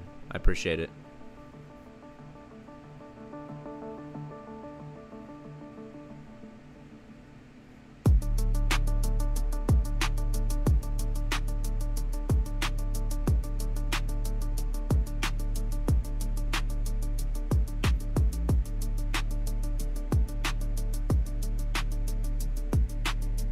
I don't think there's a Perplexity OS. And what do you mean by that? Perplexity OS. There's a native desktop application, but I don't know if there's like an operating system that they have. I think their model, their native model is Sonar. And I don't know if that's very good, to be honest. I guess it's for deep research, so it's good for that, but not for other coding stuff. Not that it's terrible, but I mean, let's be honest, is any real coding agent terrible given the limits of human constraints? With respect to time, anyway. Alright.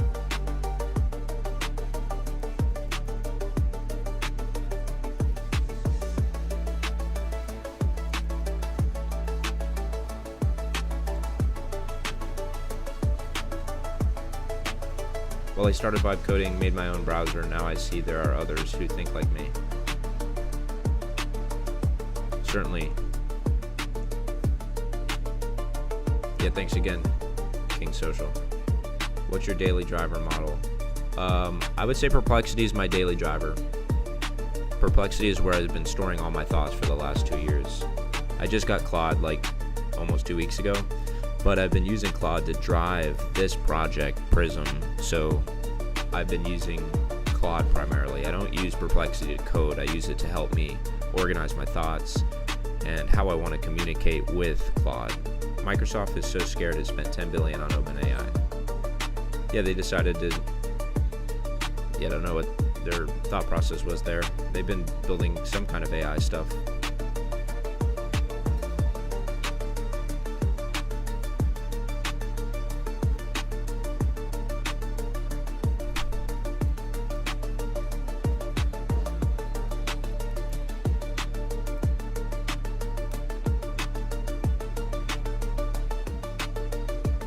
What I think you're going for is something like that can interact using Perplexity memory and Claude CLI.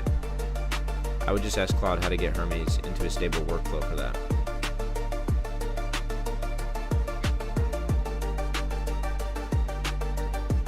Oh, Moose, that's a good point. Hermes sounds like you are making a better one.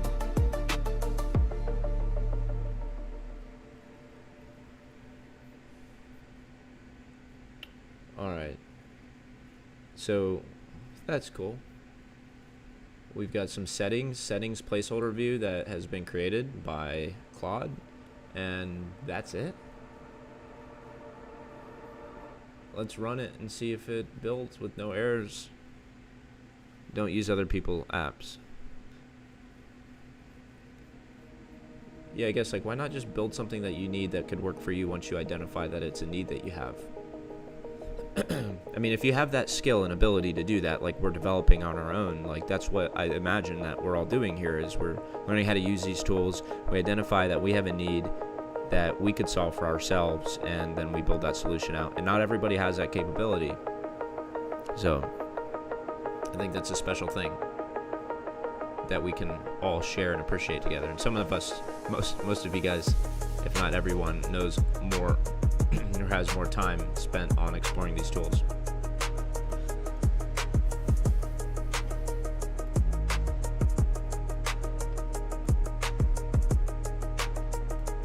Okay, so this agent did a lot of great work. So I have a sprint that this project is working, that this AI is working on this project. It's called Perplexity Cloud Studio. I made a video for it, actually. It's like one of my only videos that I have in long form. Or maybe it was a stream, but it's the only thing. Like it'd be easy to see if you went into live. And so anyway, so I started working on this. Didn't take me a whole lot of time to build it to what it is now. But it's really like not something that I really knew how to approach at the moment. It was kind of like, let me step away from what I'm doing, do this real quick, see if I can get it done. But if I were to like have an environment like that models the workflow that I have, and it makes it more of an isolated environment instead of having to rely on all these different windows and browsers opening up. Coding with AI and the correct tools and methods hits different. I can appreciate that. We definitely can all build our own harness too, which is what I did. Well, I say build your own app so you learn. If you're going to let other people build for you, you're going to be left behind. Well said. All great things that you guys just said there. Make sure you're direct agent towards security and closing vulnerabilities, or it will overlook them. For sure. No, that's like 100% valid. You guys are just dropping bombs in here with valid statements that I completely agree with and am biased with. All right. What was the deal here?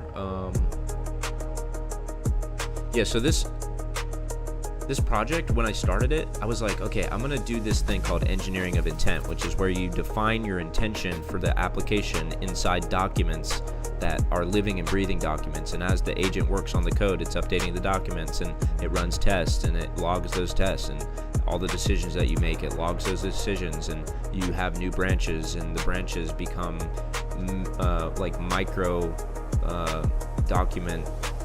There's like micro documents within that branch, and then those get archived later. So I kind of created this like folder structure that I wanted to use to give the agent as much guardrail as possible as it was building it. So I spent most of the time doing that. And now, after I prompted this agent just now to make certain changes, it gave me this report, and it said Perplexity built some things here, and it says I don't know, all the way at the bottom. Okay, we're building phase 4 research integration for Perplexity Cloud Studio. Task 4.1 and task 4.2, which include keychain storage and Perplexity Gateway Actor, are done and building clean. Next, task 4.5 or 4.3 needs a real Perplexity API key from you to test live queries. But what I really liked that it said earlier was that, what did it say? A real issue that I hit and fixed. The project has this main actor set, so new types, no. Okay. It said, I also updated sprint phase 4 markdown file. So this is a sprint document, and this specific document is the phase 4 sprint. Status markers for task 4.1 and task 4.2 reflect the progress. So I basically embedded in this agent, whatever agent that I ask to work on it, the agent, or like given that I set up those configuration, appropriately, but I basically have the model follow these guidelines right away. So part of those guidelines are update the sprint document. Once you create a feature, once you finish creating a feature, or if you're working on the feature, as you make those changes, you provide updates to the documentation. And that's what this agent just did without me really having to be prepared to tell it that. It automatically did it. And so that I'm really proud actually to see that just happened.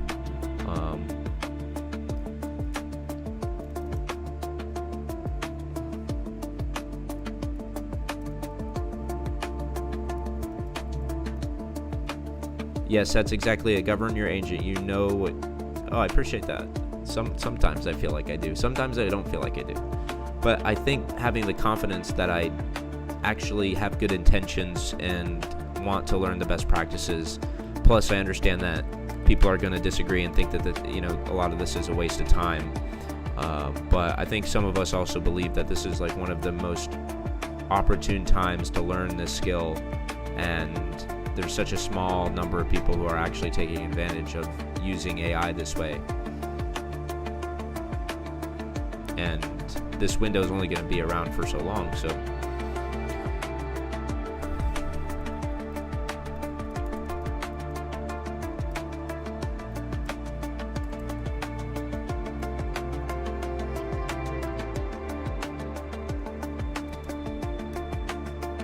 that's right. Agents are the key. We can work with the agents.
Claude takes notes to create.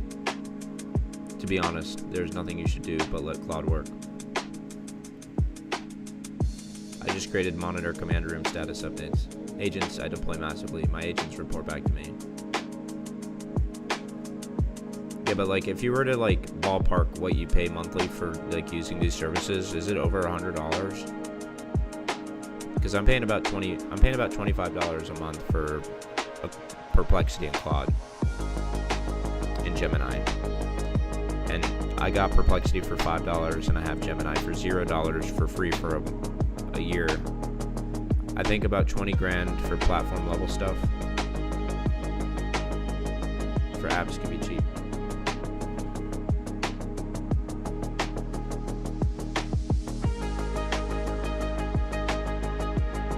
You're saying you pay 20 grand a month?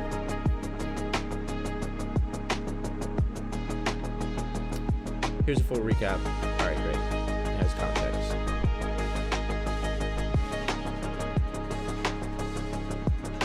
Right.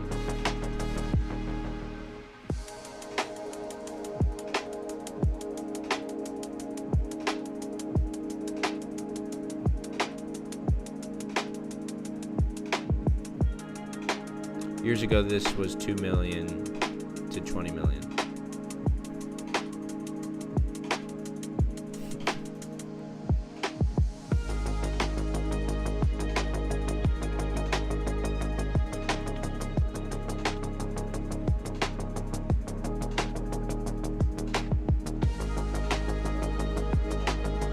$20,000 is worth.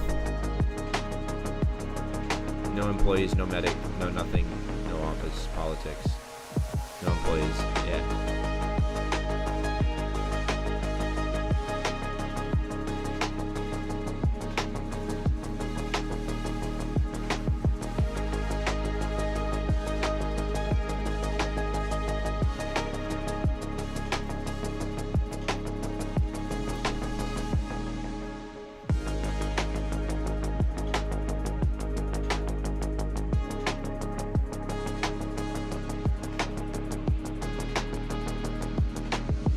I think you can set up workflows that call Claude CLI directly from Perplexity to computer desktop. Yeah, I guess if you're using the computer. The computer desktop app.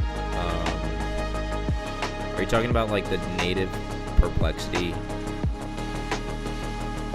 desktop app? I haven't really enjoyed it, and I haven't used Perplexity desktop for Perplexity computer. Maybe the Perplexity computer is good. If you use Perplexity desktop and you're using computer, then I think that might actually produce a positive experience. I did not have one when using Perplexity native desktop app.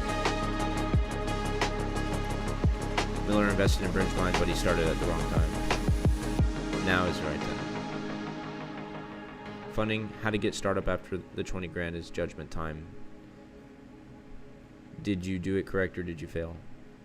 The speed is correct now. Speed is correct now.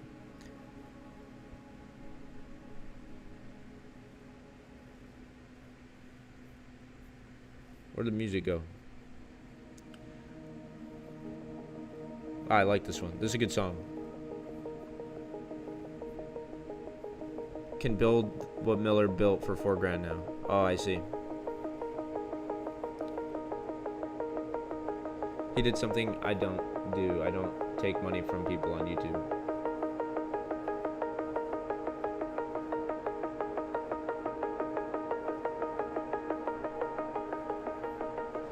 Right, he found a source of a way to pay for the application. He may or not have been able to do that any other way.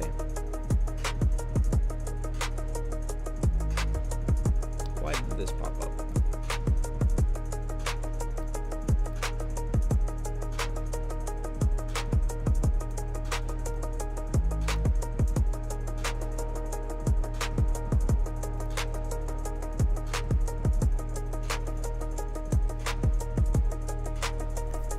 Prices have come way, way down and the LLM improved. He is a kid, his parents funded him. Let's be real. Who cares? how, you know, people make it however they end up making it. Kids who have money, kids who are broke. It somehow seems to be everybody else but me. I'm just kidding. I've got a lot to be grateful for. But it is amazing. Yeah, it's interesting to know what you shared. I didn't know that he put like 20 grand in at that time, or if he waited. But would he have been what he is today if he waited? Would he have been bigger? Would he have been smaller? I don't know. What he's doing. I don't really watch his stuff that much, but when I did watch it, it initially inspired me, and I thought like, okay, I need to get on this right now. I got to do my own thing because I have all these ideas. And I'm not anyone special, so I don't have huge expectations for how this goes. I just figured if I show up consistently and I stream the journey, then whoever's out there that can appreciate what the process is like, whatever stage that they're at, whether they're further along, whether they're at like a level I'm at, or whether they're thinking about even being at a level, starting level 1. It's like, you know, perhaps I could be used as a frame of reference for anybody at any point, wherever they're at with their experience. And yeah, I actually didn't even start this channel with wanting to do vibe coding. I wanted to start this channel to do hardware security projects. I wanted to break encryption algorithms using side channel analysis, and I wanted to document my journey learning how to do that. But I at some point got caught in this vibe coding thing, so that's what I'm doing. I might get back into some of that hardware security stuff a little bit later, but this seems to have occupied so much of my attention, so that's what I'm doing.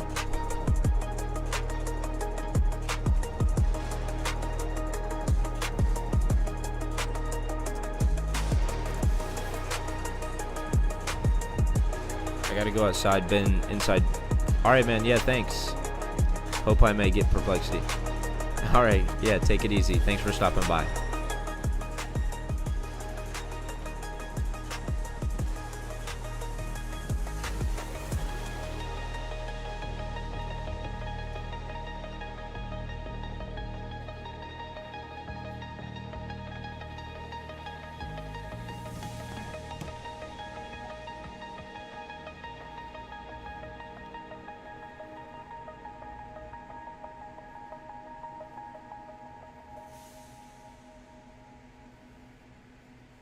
All right, yeah. I'll see you. I'll see you later. Thanks for stopping by again. Look forward to chatting later.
What's up, Nick? No, that's just the model that was currently selected. I didn't really feel like I wanted to have a specific model for this. It will usually auto-select the best model if I put best, and then it'll just choose whatever model is best for the task. I may have been just playing around and selecting them individually just to see how well they work with what I'm trying to do, but I had no particular reason for doing that.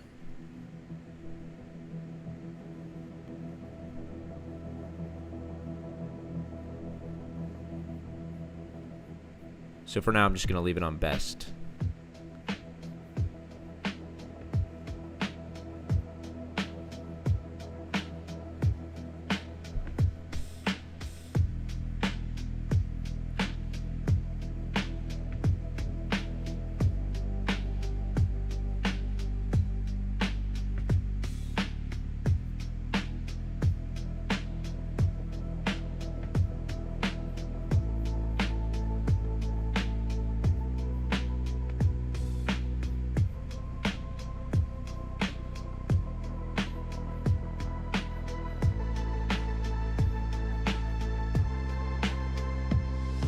Also not an explicit decision. Nope.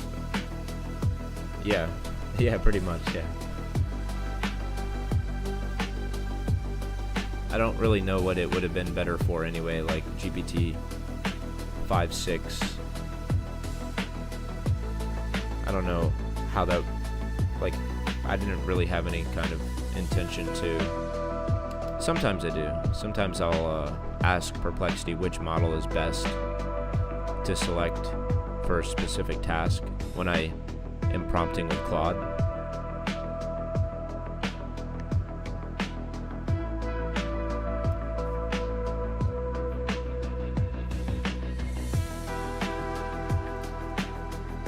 So like over here in this window, I have Kimi K.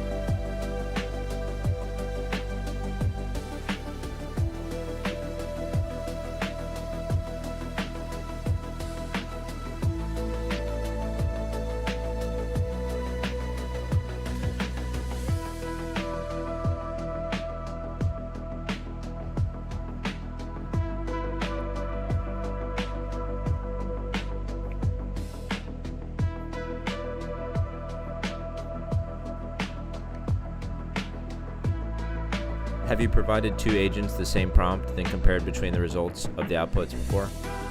That can give some well-guided analytics and inform future judgment. I've thought about doing that, but I haven't actually spent any time doing that.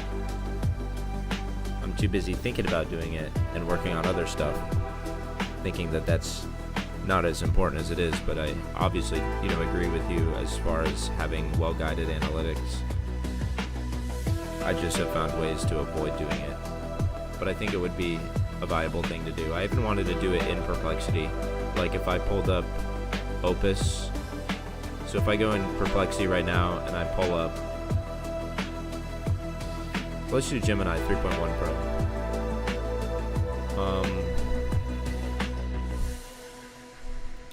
Yeah, I don't really know how to compare the results other than like with software, and I'm not really ready to have Perplexity write a whole software program that I have to run. It would be easier to do if Gemini I think has Gemini CLI, I think is a thing. It's got to be a thing. I don't know why I haven't set that up yet. Let me do that now though. Let me set up Gemini CLI.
appreciate that. Thank you, Sam. I make them using 11 Labs, and I used up all my credits by making this music, so because I get copyright flags for using other people's music, I'm just, making some music. I might upload a playlist on YouTube with all this stuff.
No, not really, but I think it's cool. I like the opacity. But no, I can't see anything really. I don't think I was gonna leave it like that.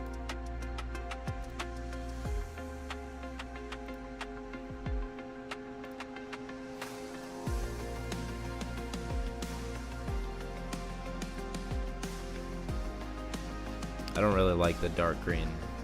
I mean, I like it, but I can't read it very well.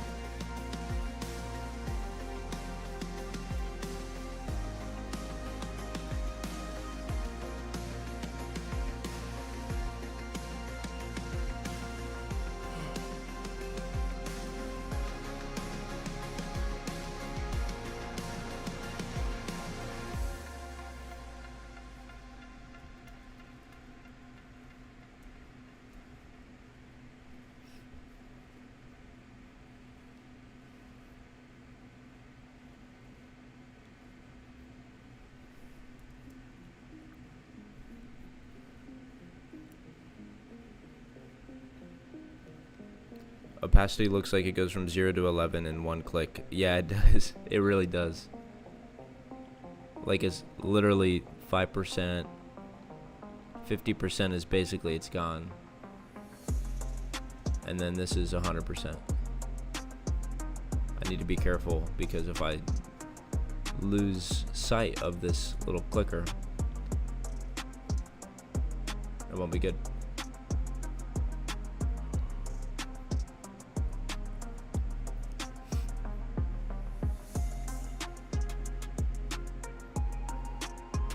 Whoa.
Yeah, it's like it'll give me a bunch of suggestions that I'll just realize are like way too thorough. Like, nah, I don't need to do that.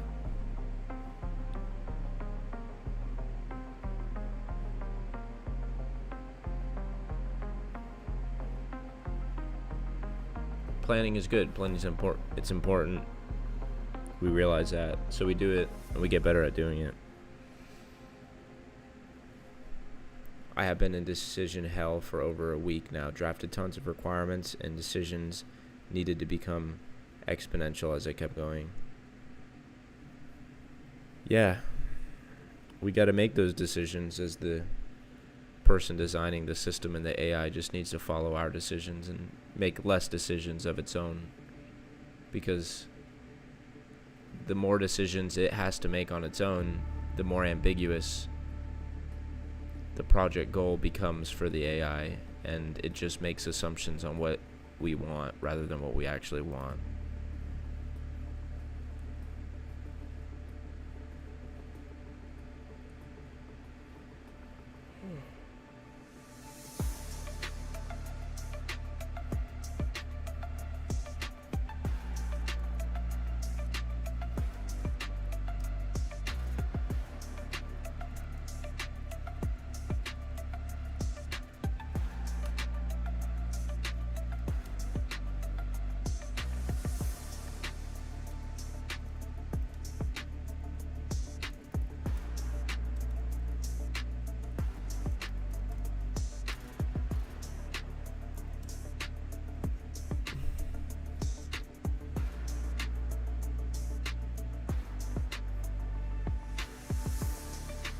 Okay, I'm going insane. I am out of drinking coffee on my phone, searching how to make Claude work better.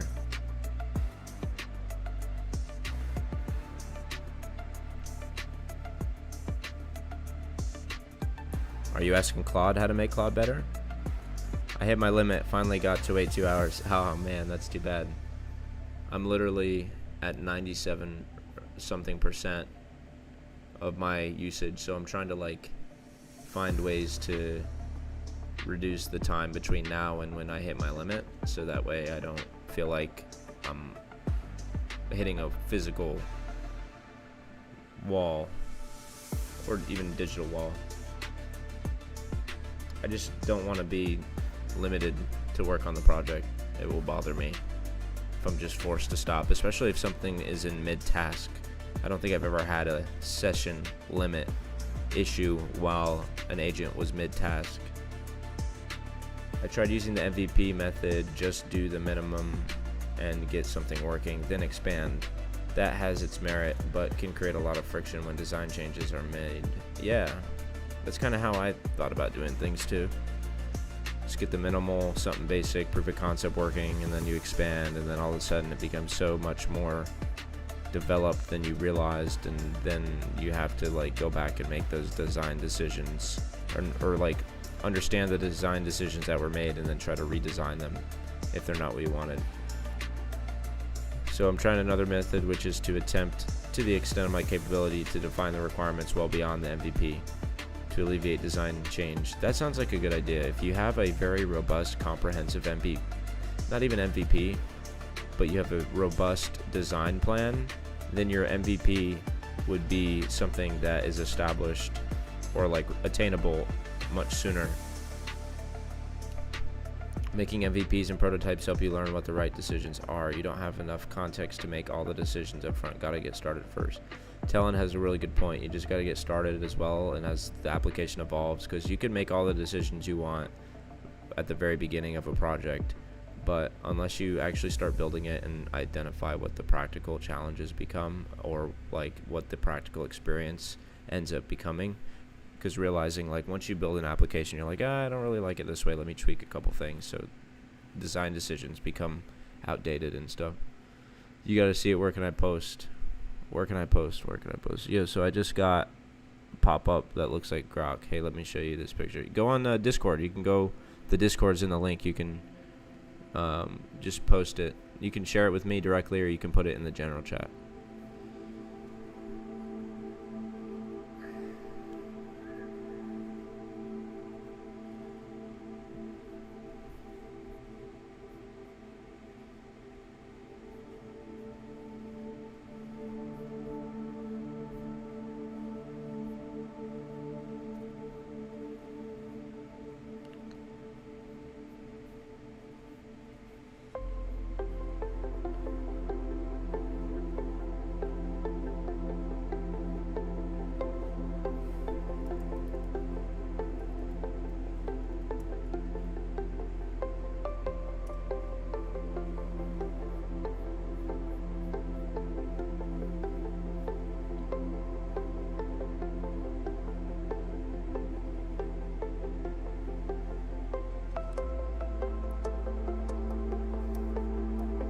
It looks so sick. No way I coded this.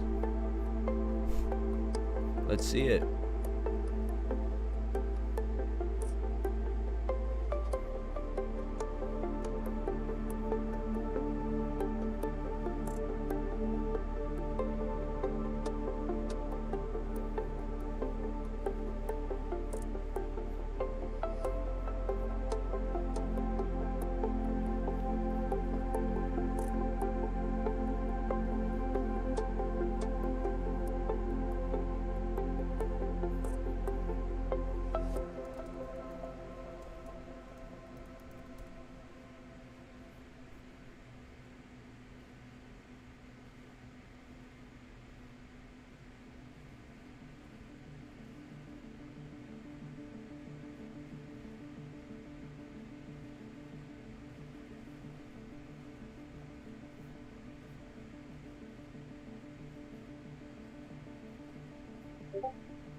Okay.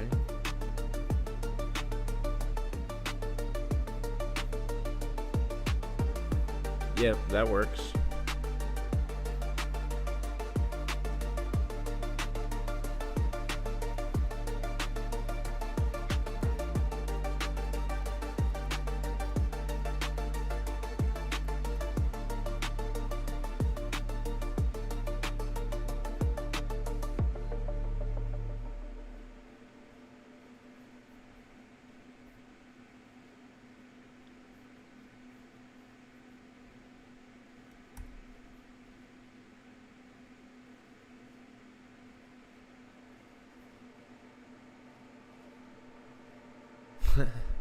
You sold your C3PO?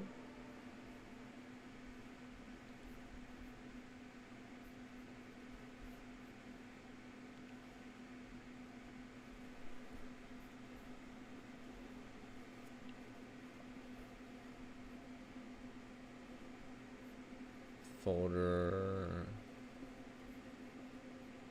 Perplexity. Yep. Open.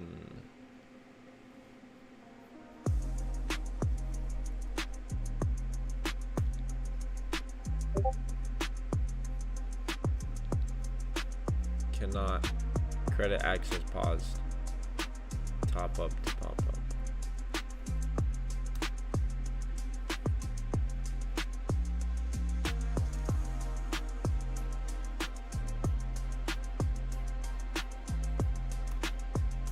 Okay, fine. We'll pick a free model. I feel like free models suck.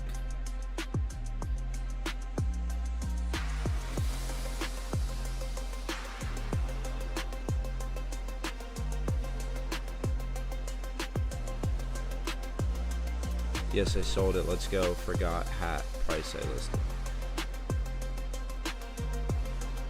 Congratulations on getting that sold.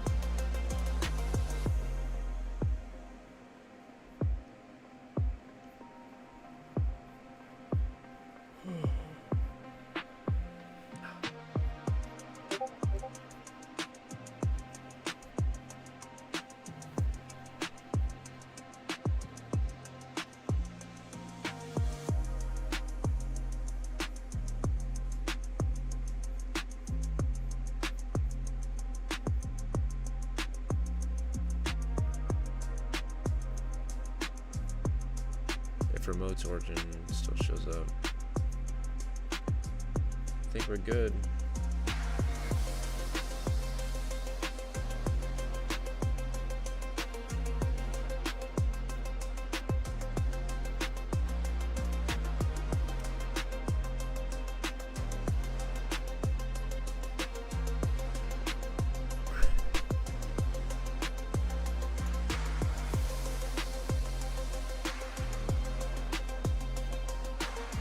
$406 for a hat.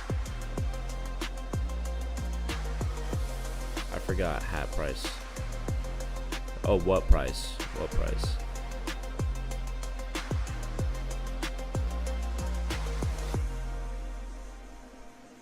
You're interesting, man. You're funny. Trying to follow along what you could possibly have done with that C3PO.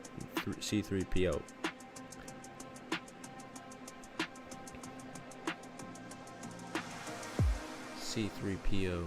That was the tall rope. No, that's like the little guy. C3PO. Oh yeah, he is the tall one. R2D2 is the little one. C3PO is the guy who's walking around. That's cool.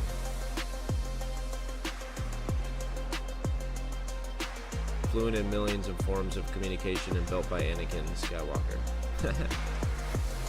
That's cool. I haven't watched that movie in a long time.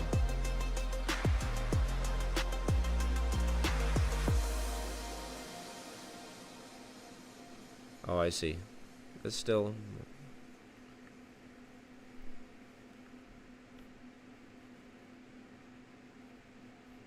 What is this? I'll start by understanding the project structure. Let me read the remaining sequence stocks. Phase 4 is delivered. The only card gate is T4 live key plus billing. Where do you want to focus next? You configure a real key plus planning. Phase 5 planning and brief generation. Then build prompt bundle plan populate recommendations.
I don't know.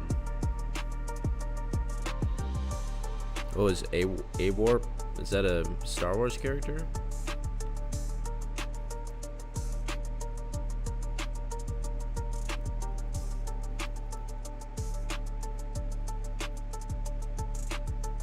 Sovereign-grade digital financial infrastructure project focused on building next-generation on-chain economies, real-world asset tokenization. Crap, I don't know. I can ask AI, but it's not to have. It's nice to have human-to-human conversation. Yeah, that's good. A-Warp, is it this Animoca Brands? It's this company. What does it build on?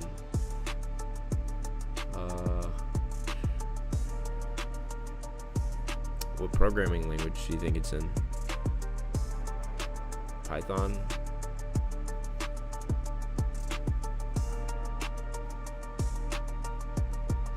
What does it look like?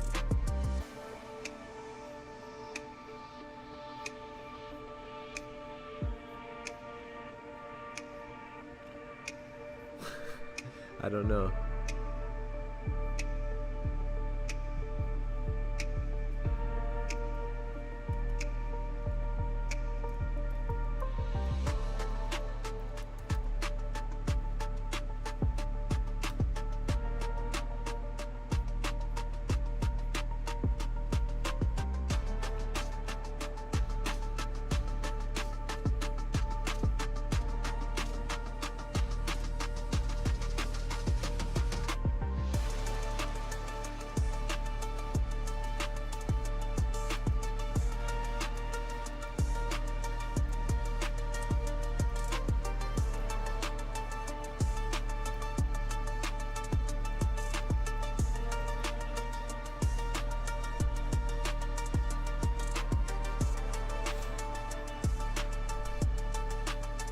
I need 8 arms, yeah. Well, that's why we have agents.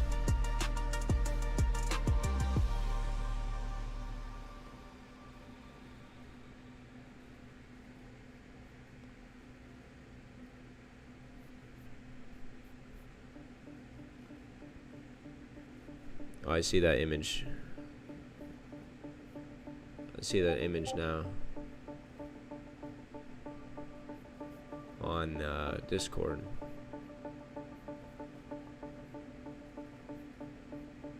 Teapot.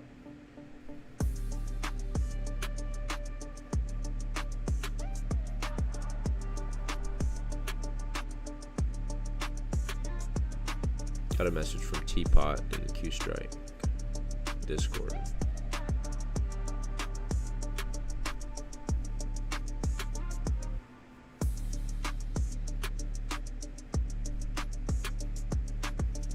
Agent Arbitrator, GNU Emacs.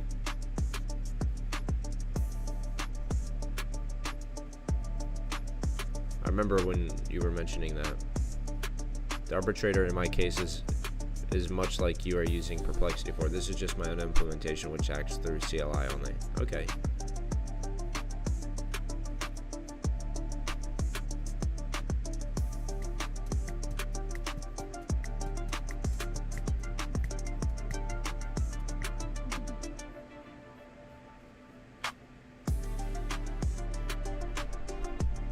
I don't think I coded this. I think there's a download called Grok UI.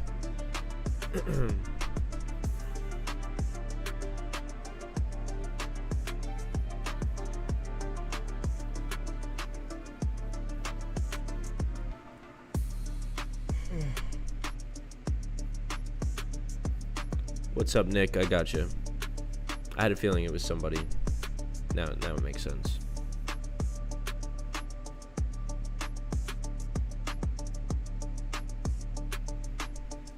Project and repo integration, planning and briefing. Turn the research into a do plan coder can flow this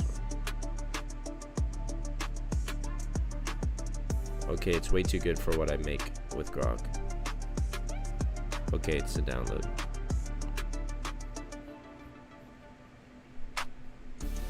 Yeah, I gotcha.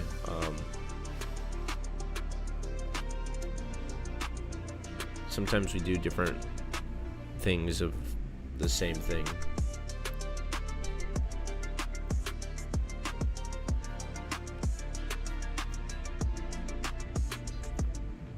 I still haven't ever used Grok, really.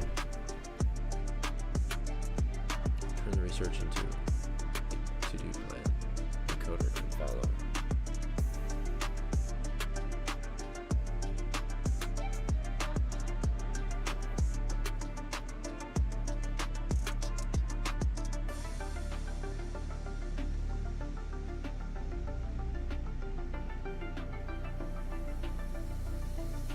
I need to see how well this high 3 model is. I mean, I don't think it's very good.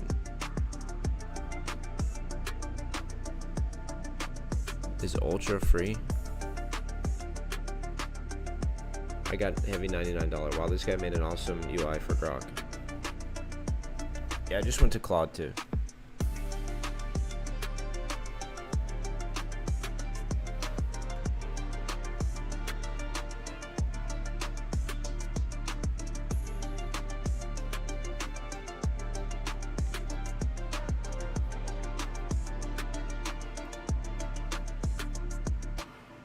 Sam says we use it for uncensored video and prompting with Fable as the orchestrator. Okay. Uncensored vision, that sounds funny.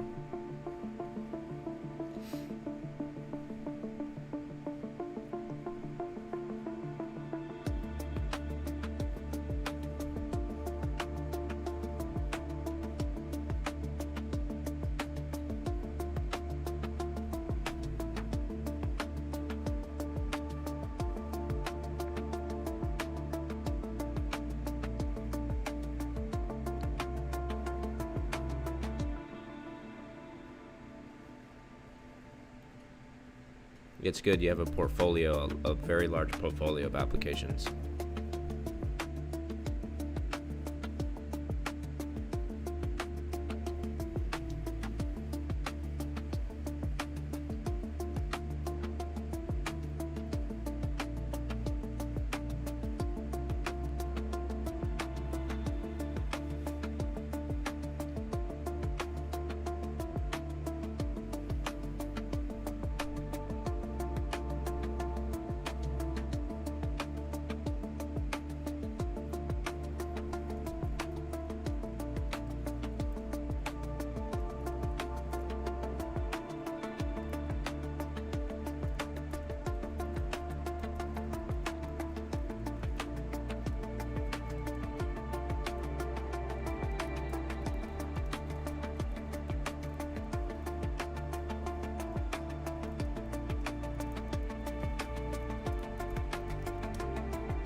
We definitely gonna take over the news.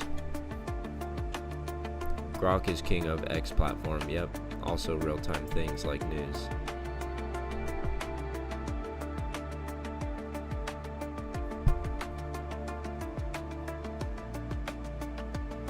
We have no employees. We are faster.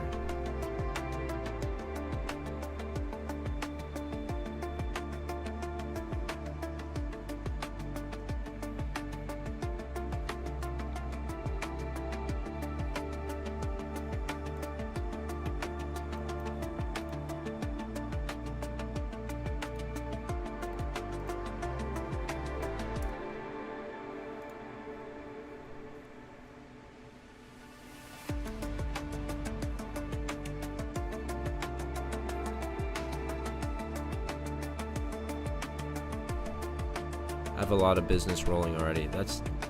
I'm trying to get on that level. Who makes it is the question.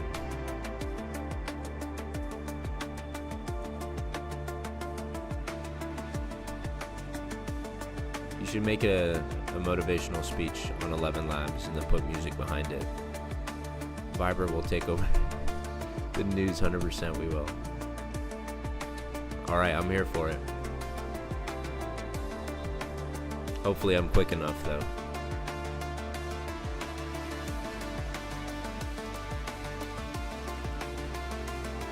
I'm just gonna show up here as much as I can and see where that takes me.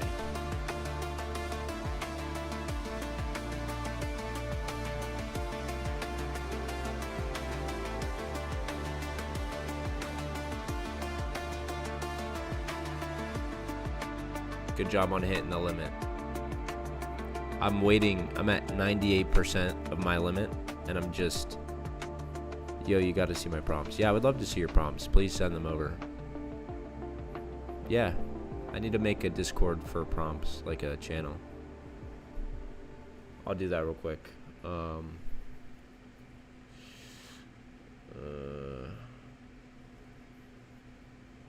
Prompts.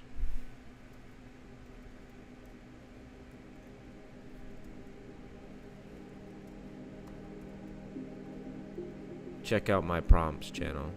Create channel.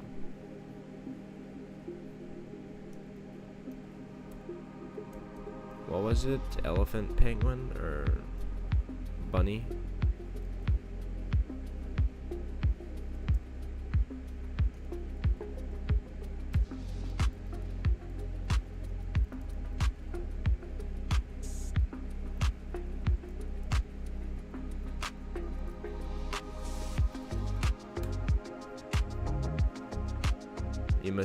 You must hit your limits. Yeah, I'm pretty much at my limit. I'm at 98% right now. I'm just sitting idle because I don't want to run a prompt and then have it stop.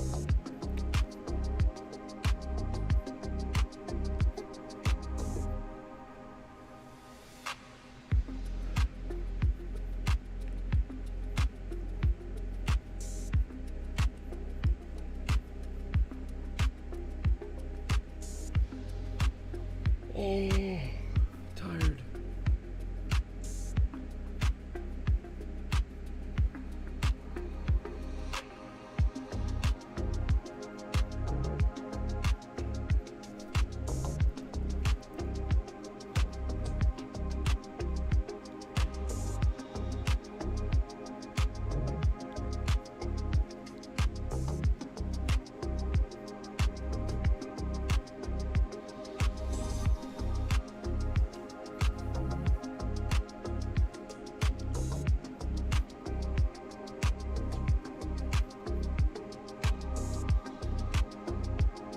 Another reason for Hermes, no stopping.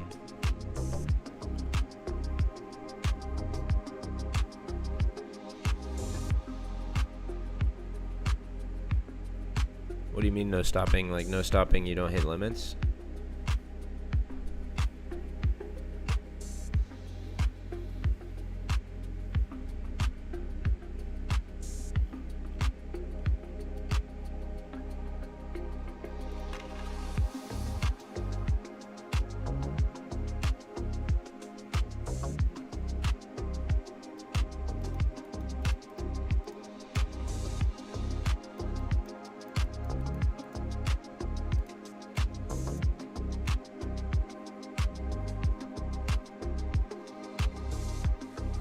Are you talking about the color scheme that I have right now? It is a little bit ugly, but the only thing that I liked about it was that the words were standing out, but they're standing out a little bit too much.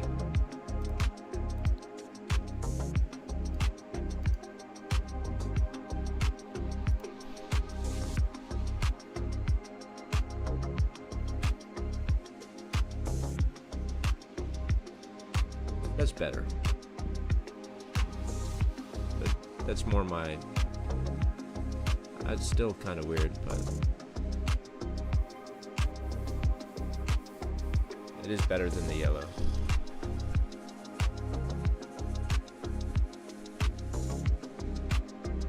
This is like a nice ocean blue. Matches the light that I have in my room.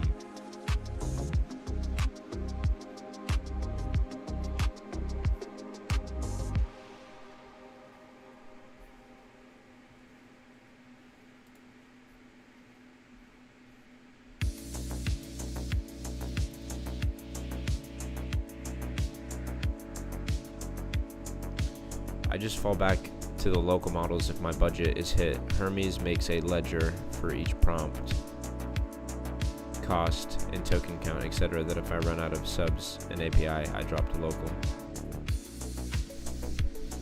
I just fear that local is just so underperformant and it doesn't produce nearly as good of quality with regards to the prompts that I'm used to prompting with. So I have to completely like change my scope of prompting to be something a lot more low level, which is just been my experience with the local models.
Okay, I gotcha.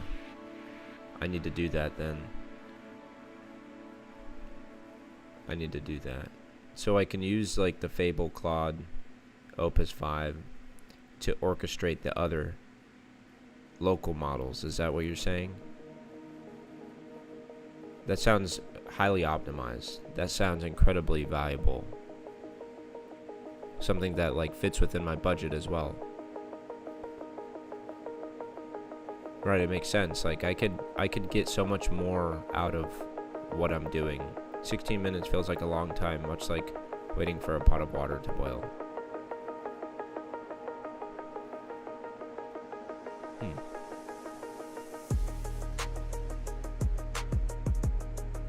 Right.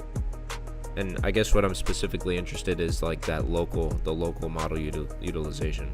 But I want to try to find like the best free local models, and I don't really know which ones those are.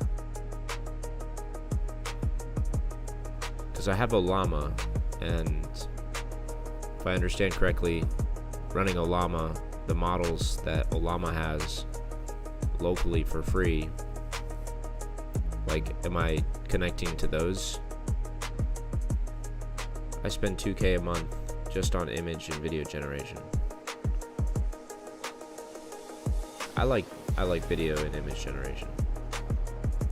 Good video and image generation. And kind of playing around with it and messing with it. But that can cost a lot of money too as you try to refine the video or the image. Oh, Hugging Face. Oh, yeah, of course. Why haven't I even done any of that yet? I've worked with Hugging Face briefly before on a school project.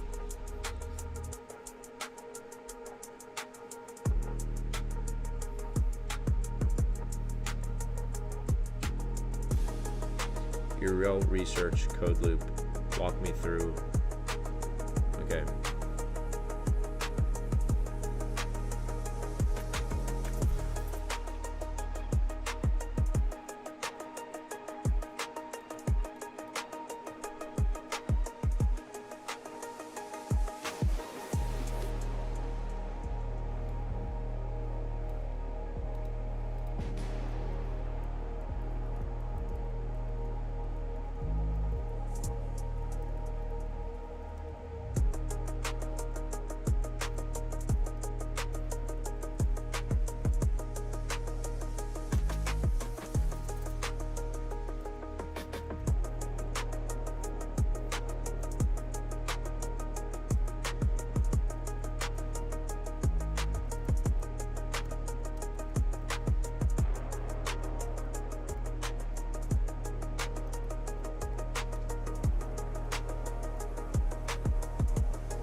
Minimax H3 video just went open wait for a few hours ago.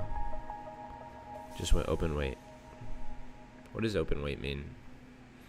Minimax just went Hugging Face MCP server. Ask Hermes to use it to seek what you need. Or Cloud Code.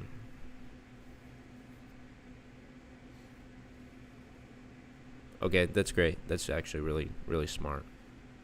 Really smart. And I get my session limit reset in like 15 minutes. Sorry about swiping. Putting $10 into OpenRouter or News Portal also gets you a lot of open weight models. Huge. We can use it. Modify, learn, train. What's up, King? Welcome back. Once I receive information,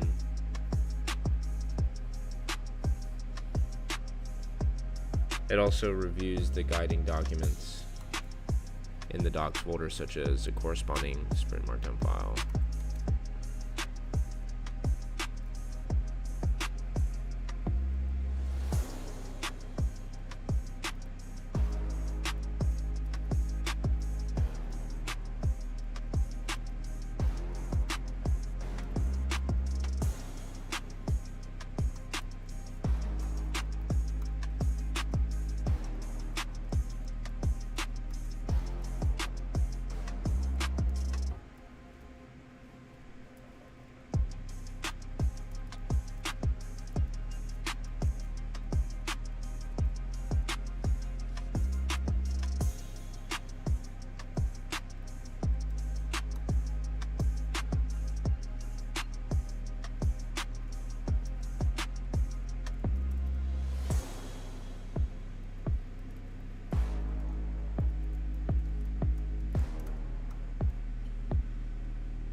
There is MOA in Hermes, which lets you improve the outputs of less intelligent models by combining them.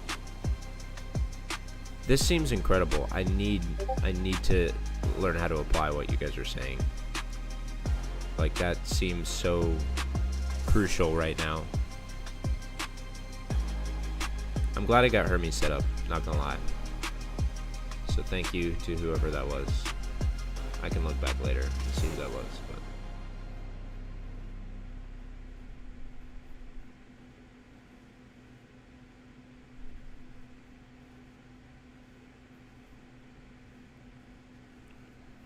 But my eyes are hurting.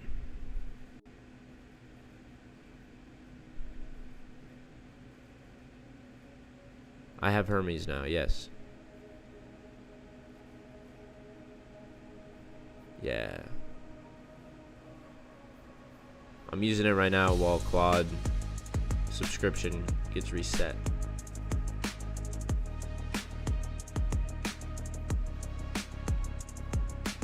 %, it resets in 7 minutes. 7 minutes. MOA is very easy to use inside of it. Master orchestrator agent. I have to look into MOA.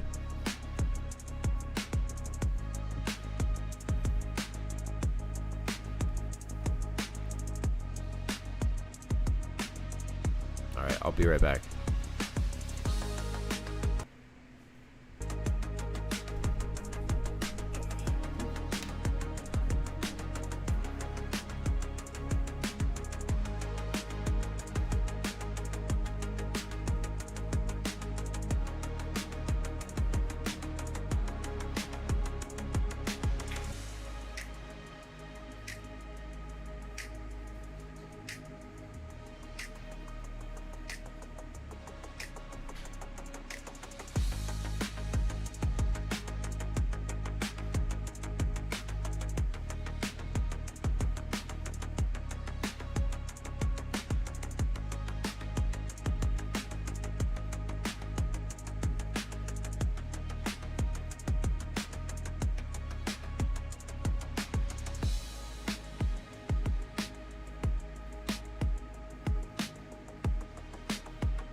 Yeah, alright. Let's see.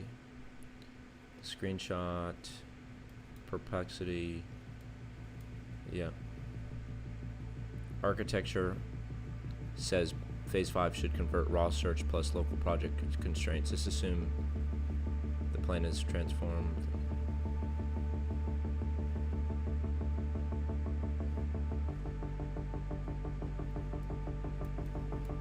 This is great, Hermes. This free model is actually finding something very, very important to what I'm building with Perplexity Cloud Studio.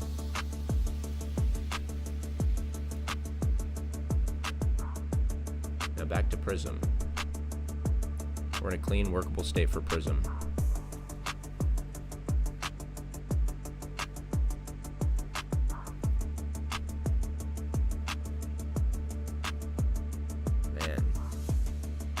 I feel like I need to take a break. I think I've reached a stopping point with all this. I don't know if I'm like really able to lock in for this next huge decision that I have to make.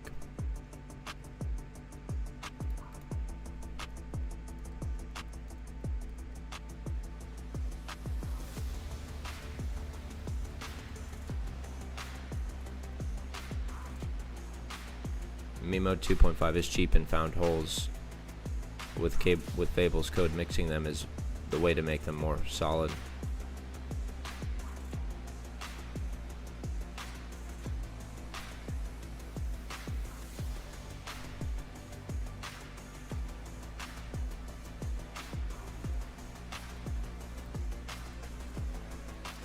I don't know. It's not really a huge decision, I guess. It's more of just like I have to make a decision of what to work on next. And I guess the decision has already been made that for Prism, we're going to be working on workout history because it's the simplest way to turn all your new logging work into something users can actually see and use. Logging work. What do you mean by logging work? Because I think it might have added a bunch of data. When I say logging work, I mean all the features you've already built that let Prism capture and protect a workout while it's happening, starting from a session to finishing with its summary. Okay.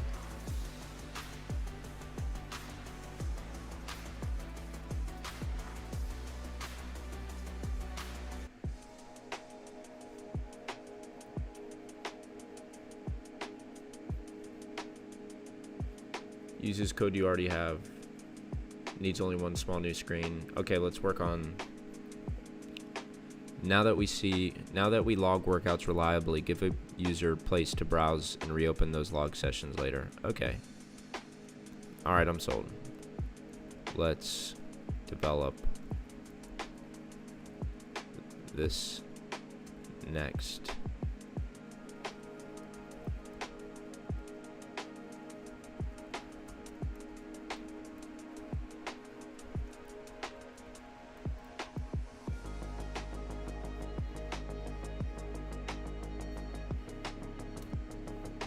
Mimo is a sassy one, love it, for research. Fable even complimented Mimo. Nice.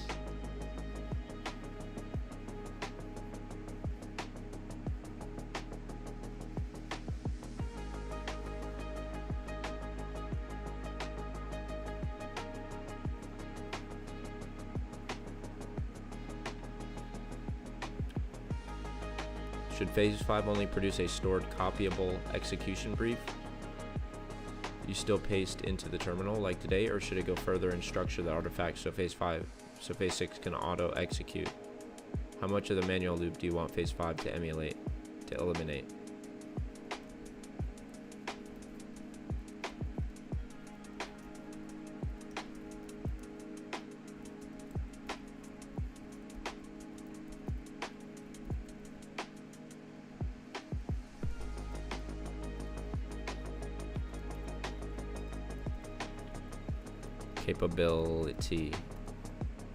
Capability.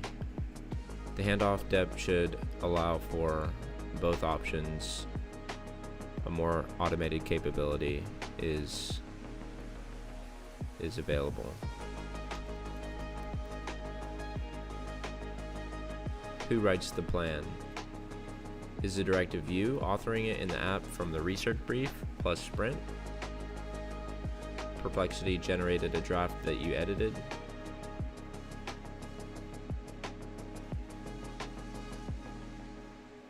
Or a deterministic local structure restructuring?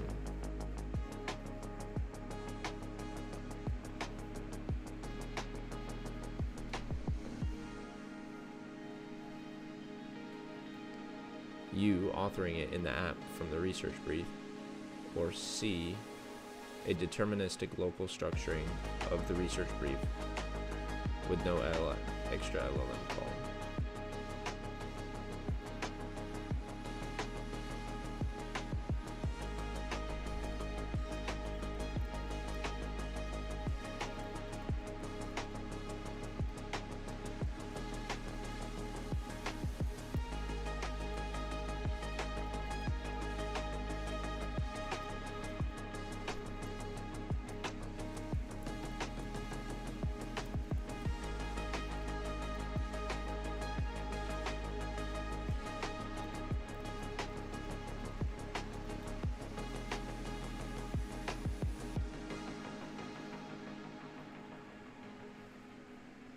Do you want phase 5 to explicitly capture your focus decision plus the prompt you'll send and leave Claude Code's concrete plan to phase 6? Or should phase 5 try to hold on to both?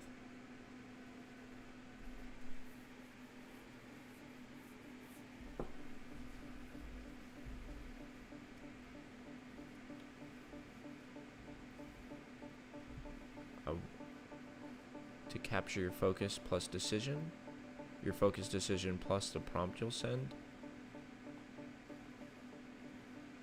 and leave Claude Code's concrete plan to phase 6.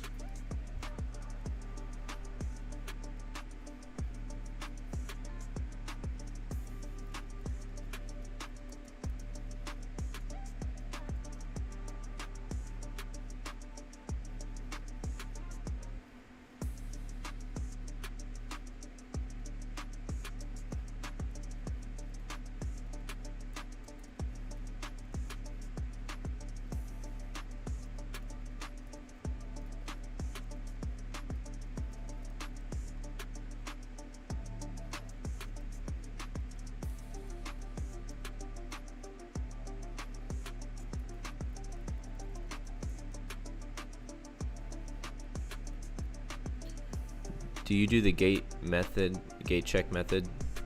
Claude seems to like it when building. I'm not familiar with the gate check method is, off the top of my head. It sounds familiar, like a term I've heard.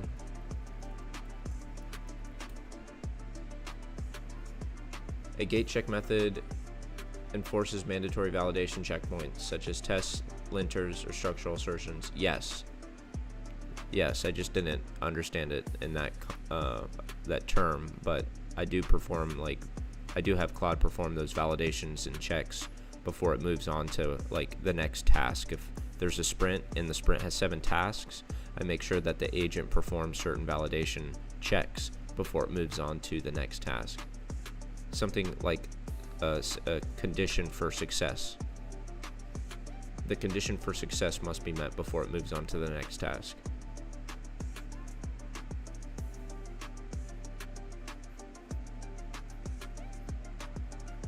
The user will paste this command in the Claude CLI. Alright, my session limit has been reset. That's terrific. Now I have no excuse to go to sleep.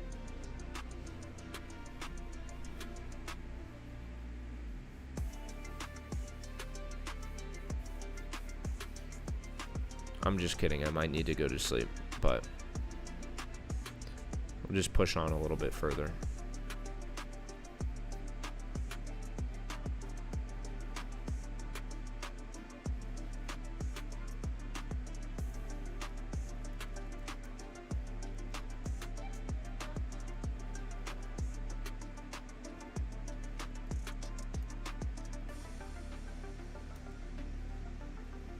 Perplexity reads GitHub directly today. Phase 3 already built a Git service.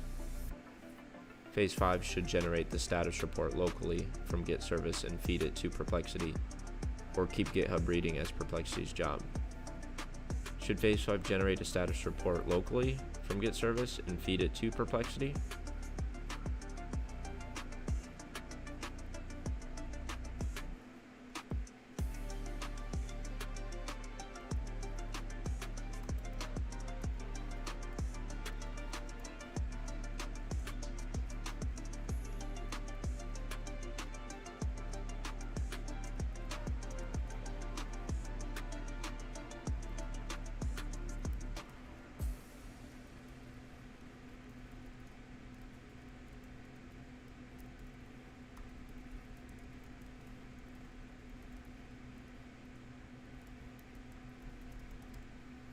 I need to try Minimax more.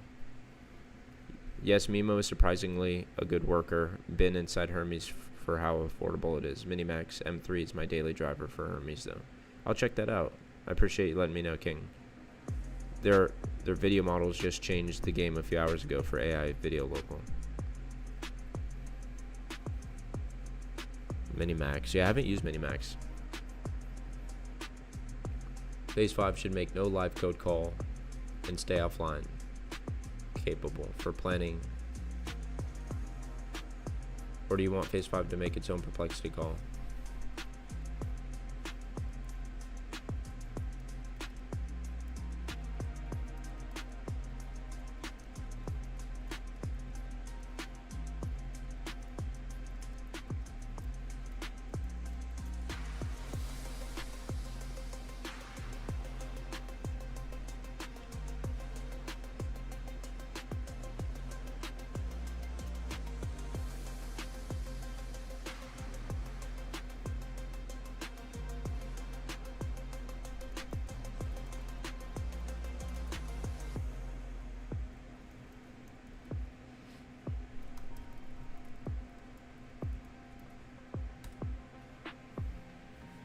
GPT-5 Luna is amazing as well. I've been using it inside Codex for daily grunt and things that require browser usage.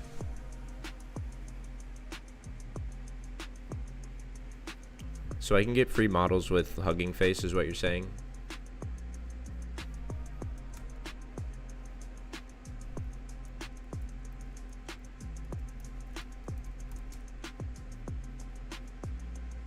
I wonder what the difference is between Hugging Face free models and Ollama free models.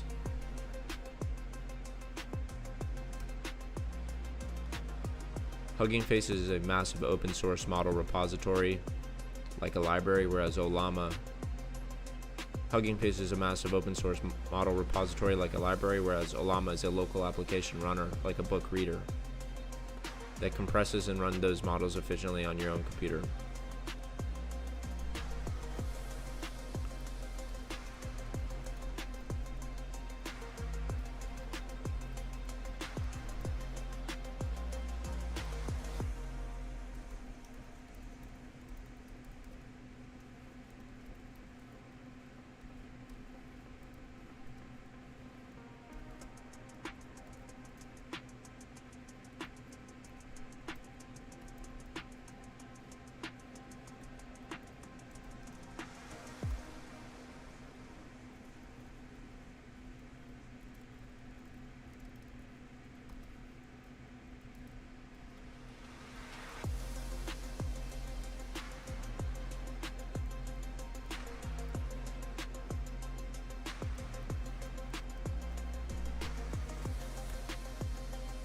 Hugging Face is GitHub of AI.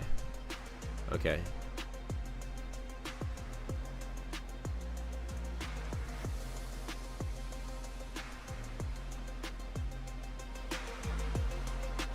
Using free cloud-hosted model on Hugging Face as orchestrator is a smart way to offload task routing, intent parsing, and light coding generation tasks from your local Hermes setup in Claude Code. By leveraging Hugging Face free services inference API, you can use high capacity models. By leveraging Hugging Face's free serverless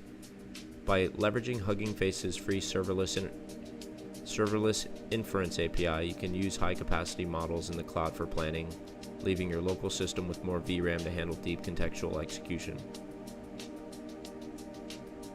Claude user input to Hugging Face serverless API, and then it tasks to local Ollama in Claude Code.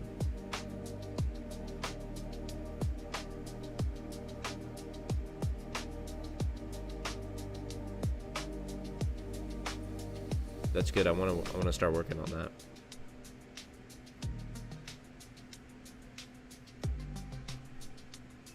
This is a clean, coherent design. Let me lock the synthesis. Then flag 3 tensions the answer surface, and give you my recommendation. 3 tensions I have to surface. The architecture says planning should be deterministic. Your workflow isn't.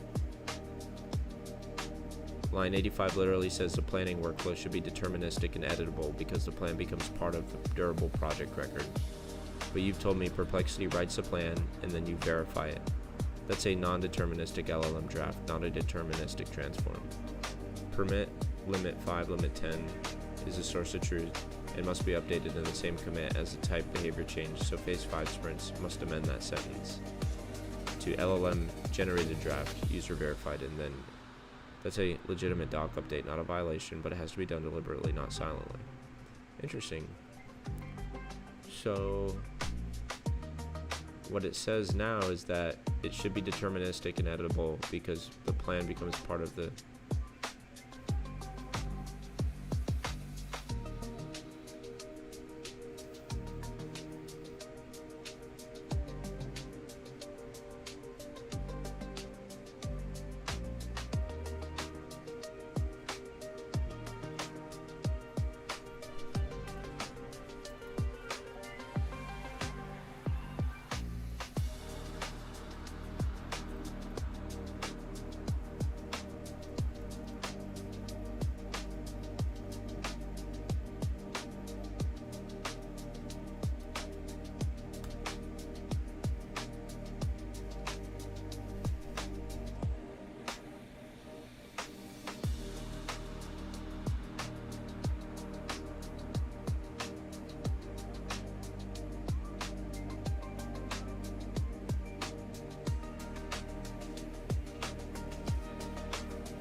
Just my opinion, the thing with the free models, they give noticeably worse outputs compared to the super cheap open weight models like DeepSeek.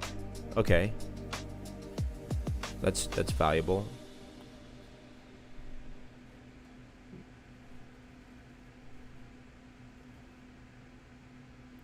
At least the setup I'm doing, I'll be able to use those cheaper open weight models.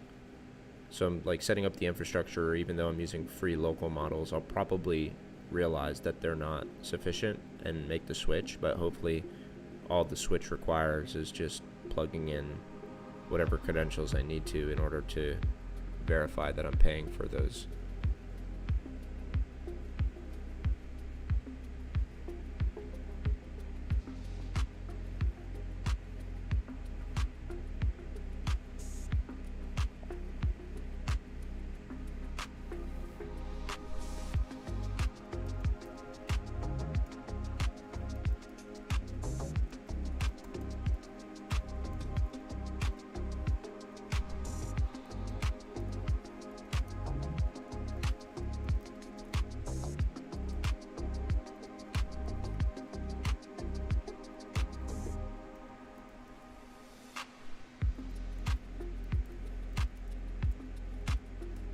Just, yep, super easy. Yeah. All right, cool.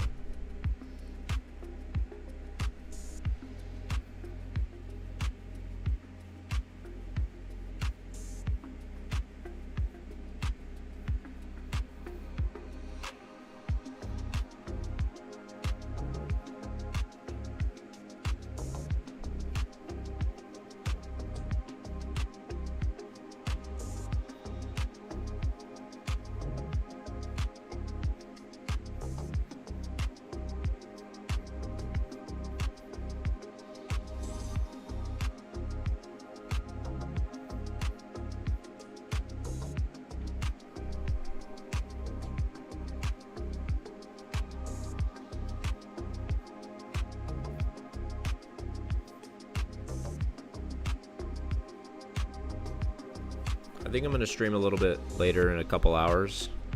So I think for now I'm going to wrap it up because I know what I'm going to work on next for PRism. And that's basically the history of completed workout sessions. When a person completes working out and they finish the session, that session gets stored somewhere. And so basically there will be a history of those stored sessions. And I'm creating that now. Or I will be creating it once I go live next. I don't create anything unless I'm live. Every time I decide I'm going to start coding, I'm live. Or I'm recording without being live so that I can upload it and make it into a video later. So, building in public. I don't code anything unless it's public, I guess, now. Unless I do some kind of programming practice on LeetCode or something, which I haven't done in several weeks. But I might start doing something like that just to like preserve the knowledge I have of programming. Yeah, so anyway, I think what I'm going to do for the rest of the night is just start editing some videos so that I can post content in the morning. If I can post a short at 9:30, so in 7 hours, if I can post a short in 7 hours, I will be happy. Because my shorts have been doing well. I've got about 1.5K views on average with my most recent shorts. So I'm happy about that. They're growing slowly. So anyway, I think that's going to be it for now. I will continue to set up some of these things, play around with them, even make videos about them. So I'm gonna go ahead and call it for now, but I'll check back in real soon. So thanks again for hanging out with me, and I'll see you guys